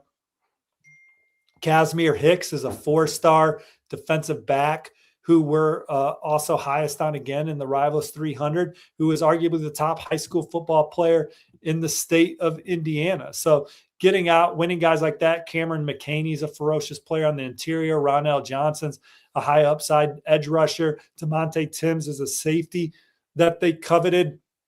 What they did defensively, bringing back and then having the best defensive coordinator in college football. This is a class that maintains the standard. And maybe this is a recruiting class that only ranks 30th nationally. But when you kind of deep dive on these guys individually, you see really good, productive football players. And you just know that Indiana is going to get the most out of them on the next level. All right. Pete, got a question for you. Where does Indiana stand in the grand scheme of it all when it comes to NIL spending, and not just, high school level, transfer portal? You can put it all in the same bucket. Sure. Yeah. I think the starting point there is you had to talk about Curt Cignetti a little bit, right? He comes from this background. He goes from Elon to James Madison to Indiana. The one thing you thought to people around Curt Cignetti, and it's really shown on the field and in the transfer portal and high school recruiting, he is obsessed with evaluating talent. And, obviously you're going to say that about every head coach, right? But Curt Cignetti, he kind of evaluates guys his way. He doesn't bring in a single transfer without like spending 30 minutes with them one-on-one, looking at film very, vivaciously. So I think you've got to look at it from that standpoint, because the way Curt wants to, evaluate talent and bring in talent is impacting how they use NIL. Was able to talk to Mark Cuban right before the national title game. He is, obviously contributing, and that's going to continue to escalate in the years to come. They spent just around $20 million on this year's roster. I'd expect that to continue to go up. And, you know, they finished 28th in high school recruiting, but they finished top 5 in transfer portal recruiting. They bring in the TCU transfer quarterback, Josh Hoover. They bring in Michigan State wide receiver, Nick Marsh, who's going to be a big upgrade with Elijah Surratt. Not an upgrade, but a big impact player to come in with Elijah Surratt leaving. Turbo Richard, the Boston College running back. They bring in an all Big Ten offensive lineman and Joe Bruner from Wisconsin. Beat Texas for him. Yeah, they beat Texas for him. You know, they're stacking up to be right there to compete for a Big Ten title again next year in the college football playoff. The biggest, you know, off-season question for Indiana is going to be is, does Josh Hoover play at the same kind of level Fernando Mendoza does, and what's that look like? But yeah, Indiana's doing everything they need to you know, compete and produce at the highest levels when it comes to funding a roster. They're basically drafting out of the portal for a combination of reasons. First and foremost, production on the field and how quickly they have been able to show in their first 2 years that they're able to ingrain players and then maximize their ability, which then ultimately maximizes their NFL draft value. Second, they are resourced from an infrastructure standpoint. I mean, in the Nick Marsh sweepstakes, Pete and I were talking to sources that said that Nick Marsh might be too expensive, but then they found a way to get it done. You know, when they're battling LSU and Notre Dame, some other programs that were loaded in the transfer portal, to get the difference maker, Nick Marsh, to beat Notre Dame, to beat LSU for him was one of the more significant transfer portal wins. In my opinion, they were going to be one of the dominoes at the quarterback position in the portal for how well Curtis Rourke played 2 years ago. And then certainly what Mendoza was able to do this year. If they have to go to the portal year in and year out, we talk about a question. I mean, Rourke played on a torn ACL. If he doesn't have a torn ACL, who knows how far Indiana goes in year one of the Cignetti era. They had a limited quarterback and still only lost to Ohio State and Notre Dame, the two teams that played for the national championship. So they have the continuity on the coaching staff. They have arguably the best head coach coordinator combination. Bryant Haynes is the best assistant coach in college football, and Mike Shanahan's not too far behind, the offensive coordinator with the receiver background. They have 2 1,000-yard rushers. They have 2 receivers, if not up to 4, that are going to get drafted. The way the strength and conditioning program was obviously second to none. The offensive line play just across the board. They are welcome. They have a schematic advantage at Indiana, and now they have support and resources to pay people out of the portal. They're going to be able to get the best players out of the portal that they want. And it goes back to Nakos, like Cignetti is just so committed to watching tape that we're going to see less misses because he has the unique eye. He has a better eye than most. And then they put them in a program, and with their coordinating play calling, the way they explain things to their players, it allows them to play fast and physical and be on time on Saturday. So it's as well-oiled a machine as we've seen in the sport since Nick Saban at Alabama. And it looks like it's only going to keep humming because of the resources they have for the portal. And then this recruiting class is really damn good. I agree. And the next one's going to be even better. So I got a question when it comes to the transfer portal. Is cash king, or is there a winning discount? Meaning, like, when Indiana wins the national championship, can they get guys for maybe a little cheaper than a program that had an underperforming season? Winning draft and money. Yeah. Yeah. I just add to, I think winning matters. Like, you got guys who go in the portal who want to go somewhere and be on the college football spotlight. They want to compete for a national title. They know if they're in that position that's only going to boost their draft stock. Case in point, Fernando Mendoza this year and what he was able to do. He's probably going to be the number one. He got pick paid though, PD. He got paid too. Yep. And they're paying Josh Hoover plenty too. I mean, let's not forget that. I'll tell you the other thing too that you got to look at when you look at what Curt Cignetti's trying to do in the portal is that Indiana team that won a national title, you know, just less than a month ago now. They're one of the more experienced and older teams we've ever seen in the sport. And I think that is something that, you know, Cignetti and Indiana are really doing when they're trying to look at who they bring in the portal. And the last thing too is, you know, I know Curt Cignetti is a mastermind and a huge evaluator. You got to give kudos to that front office too. Matt Wilson up there in Bloomington, he's got a whole staff around him, but they're obviously grinding and looking at the portal too to make sure that when Cignetti wants to spend time looking at the portal, they're looking at the right guys. Steve, any final thoughts just on this recruiting class, but also what Indiana is capable of when it comes to high school recruiting? Well, obviously, people see the support that this program has from the fans now. I mean, you look at the half-full stadium, Cignetti's first ever game, to them having a better home field advantage in the Peach Bowl against Oregon than the Atlanta Falcons ever do inside that same stadium in any NFL game they play. The D'Angelo Pons pick six on the first play of the game, the stadium was absolutely shaking. I don't know if I've been in a venue that was ever as loud as Indiana's fans taking over Mercedes-Benz Stadium and Pons taking that pick six into the end zone. So they have the largest living alumni base in the country, which I did not know until like 3 weeks ago, and I live in the state.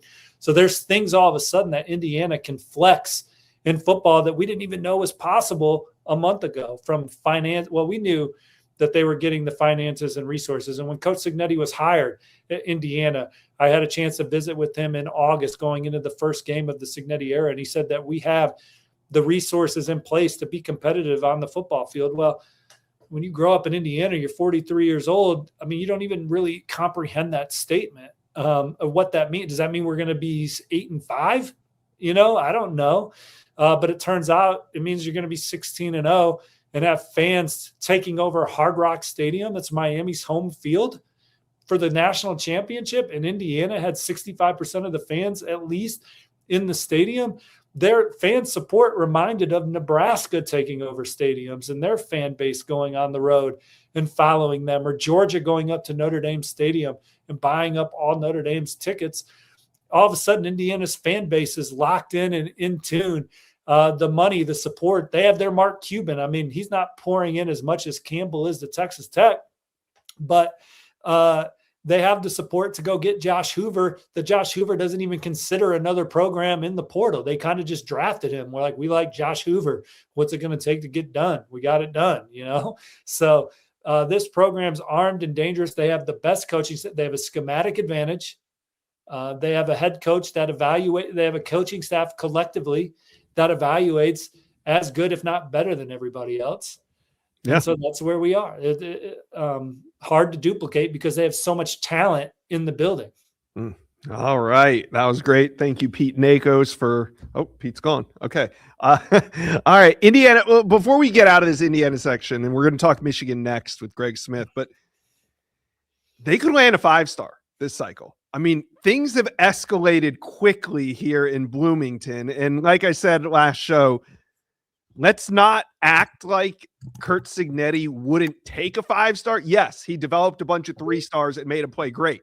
He would love to take the number 1 defensive lineman in America, the number 1 offensive lineman in America, and have him for 3 or 4 years.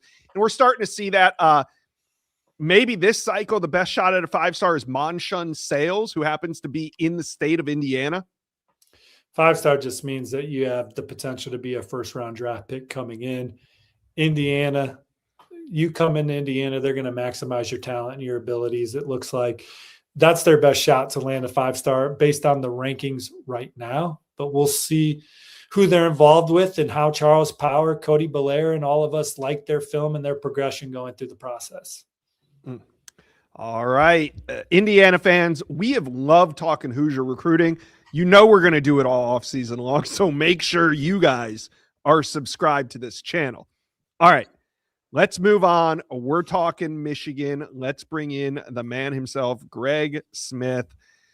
Greg, it was a crazy finish last year with Bryce Underwood. It was a crazy finish for a different reason this cycle, but what do you think of Michigan's class overall when it comes to 2026?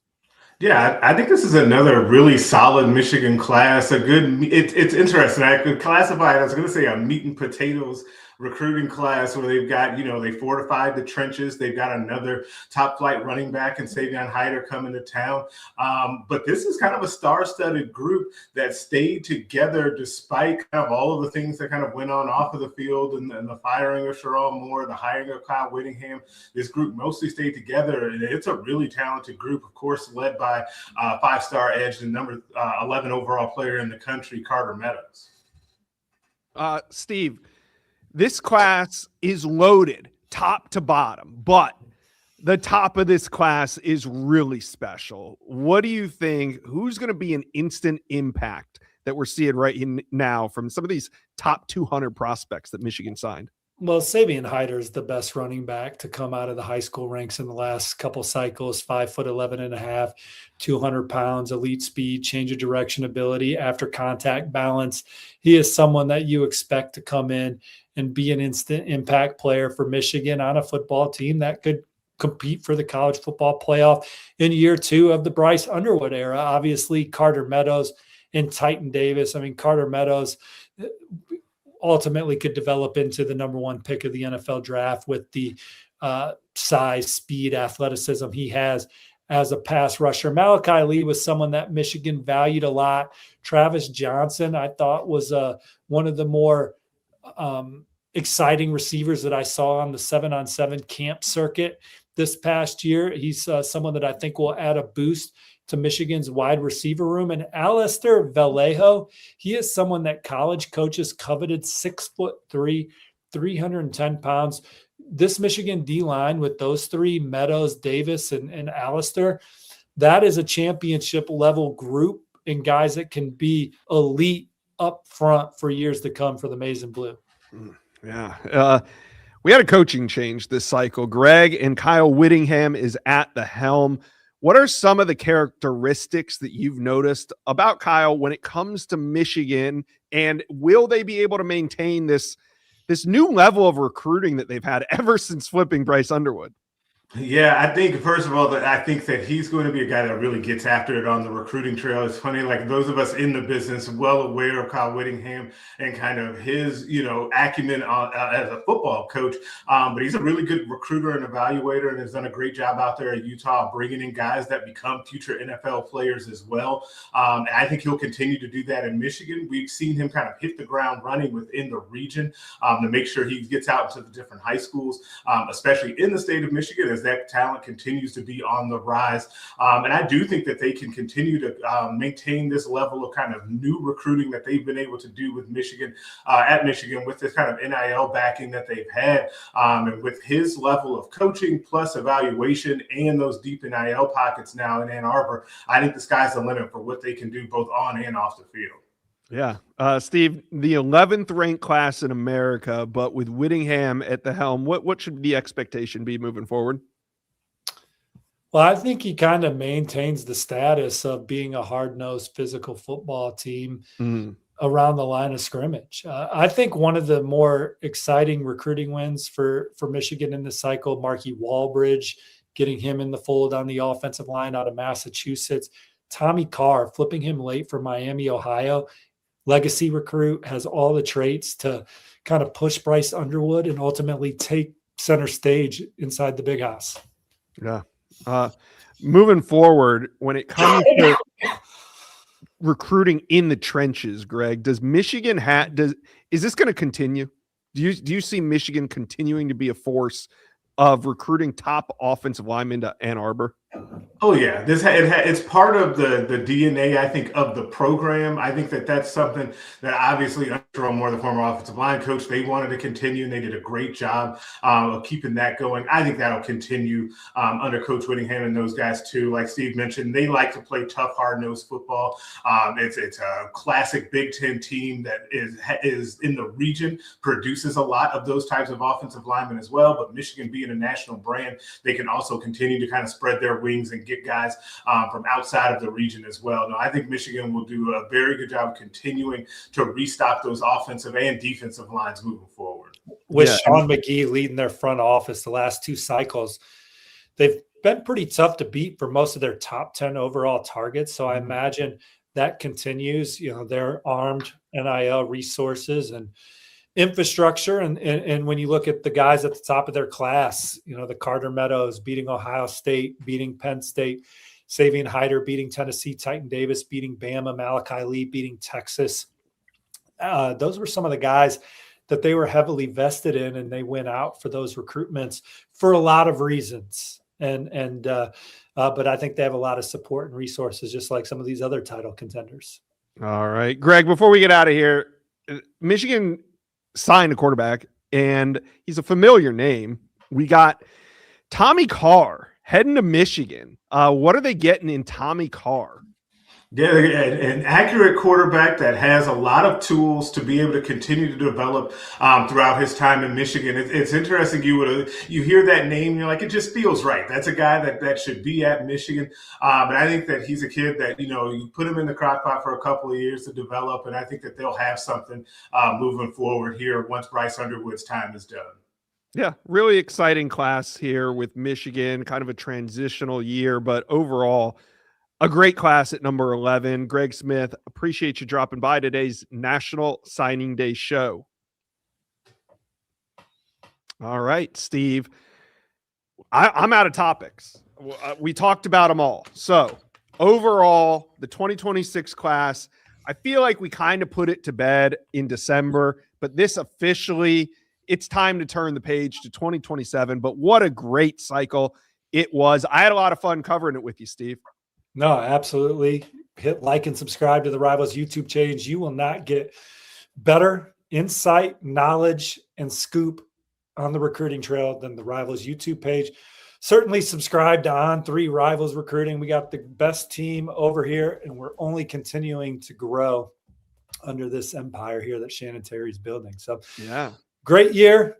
We'll see you on the channel. Hit like and subscribe. In a whole new studio, the On3 Studios. We will be in it starting very soon. Look for that.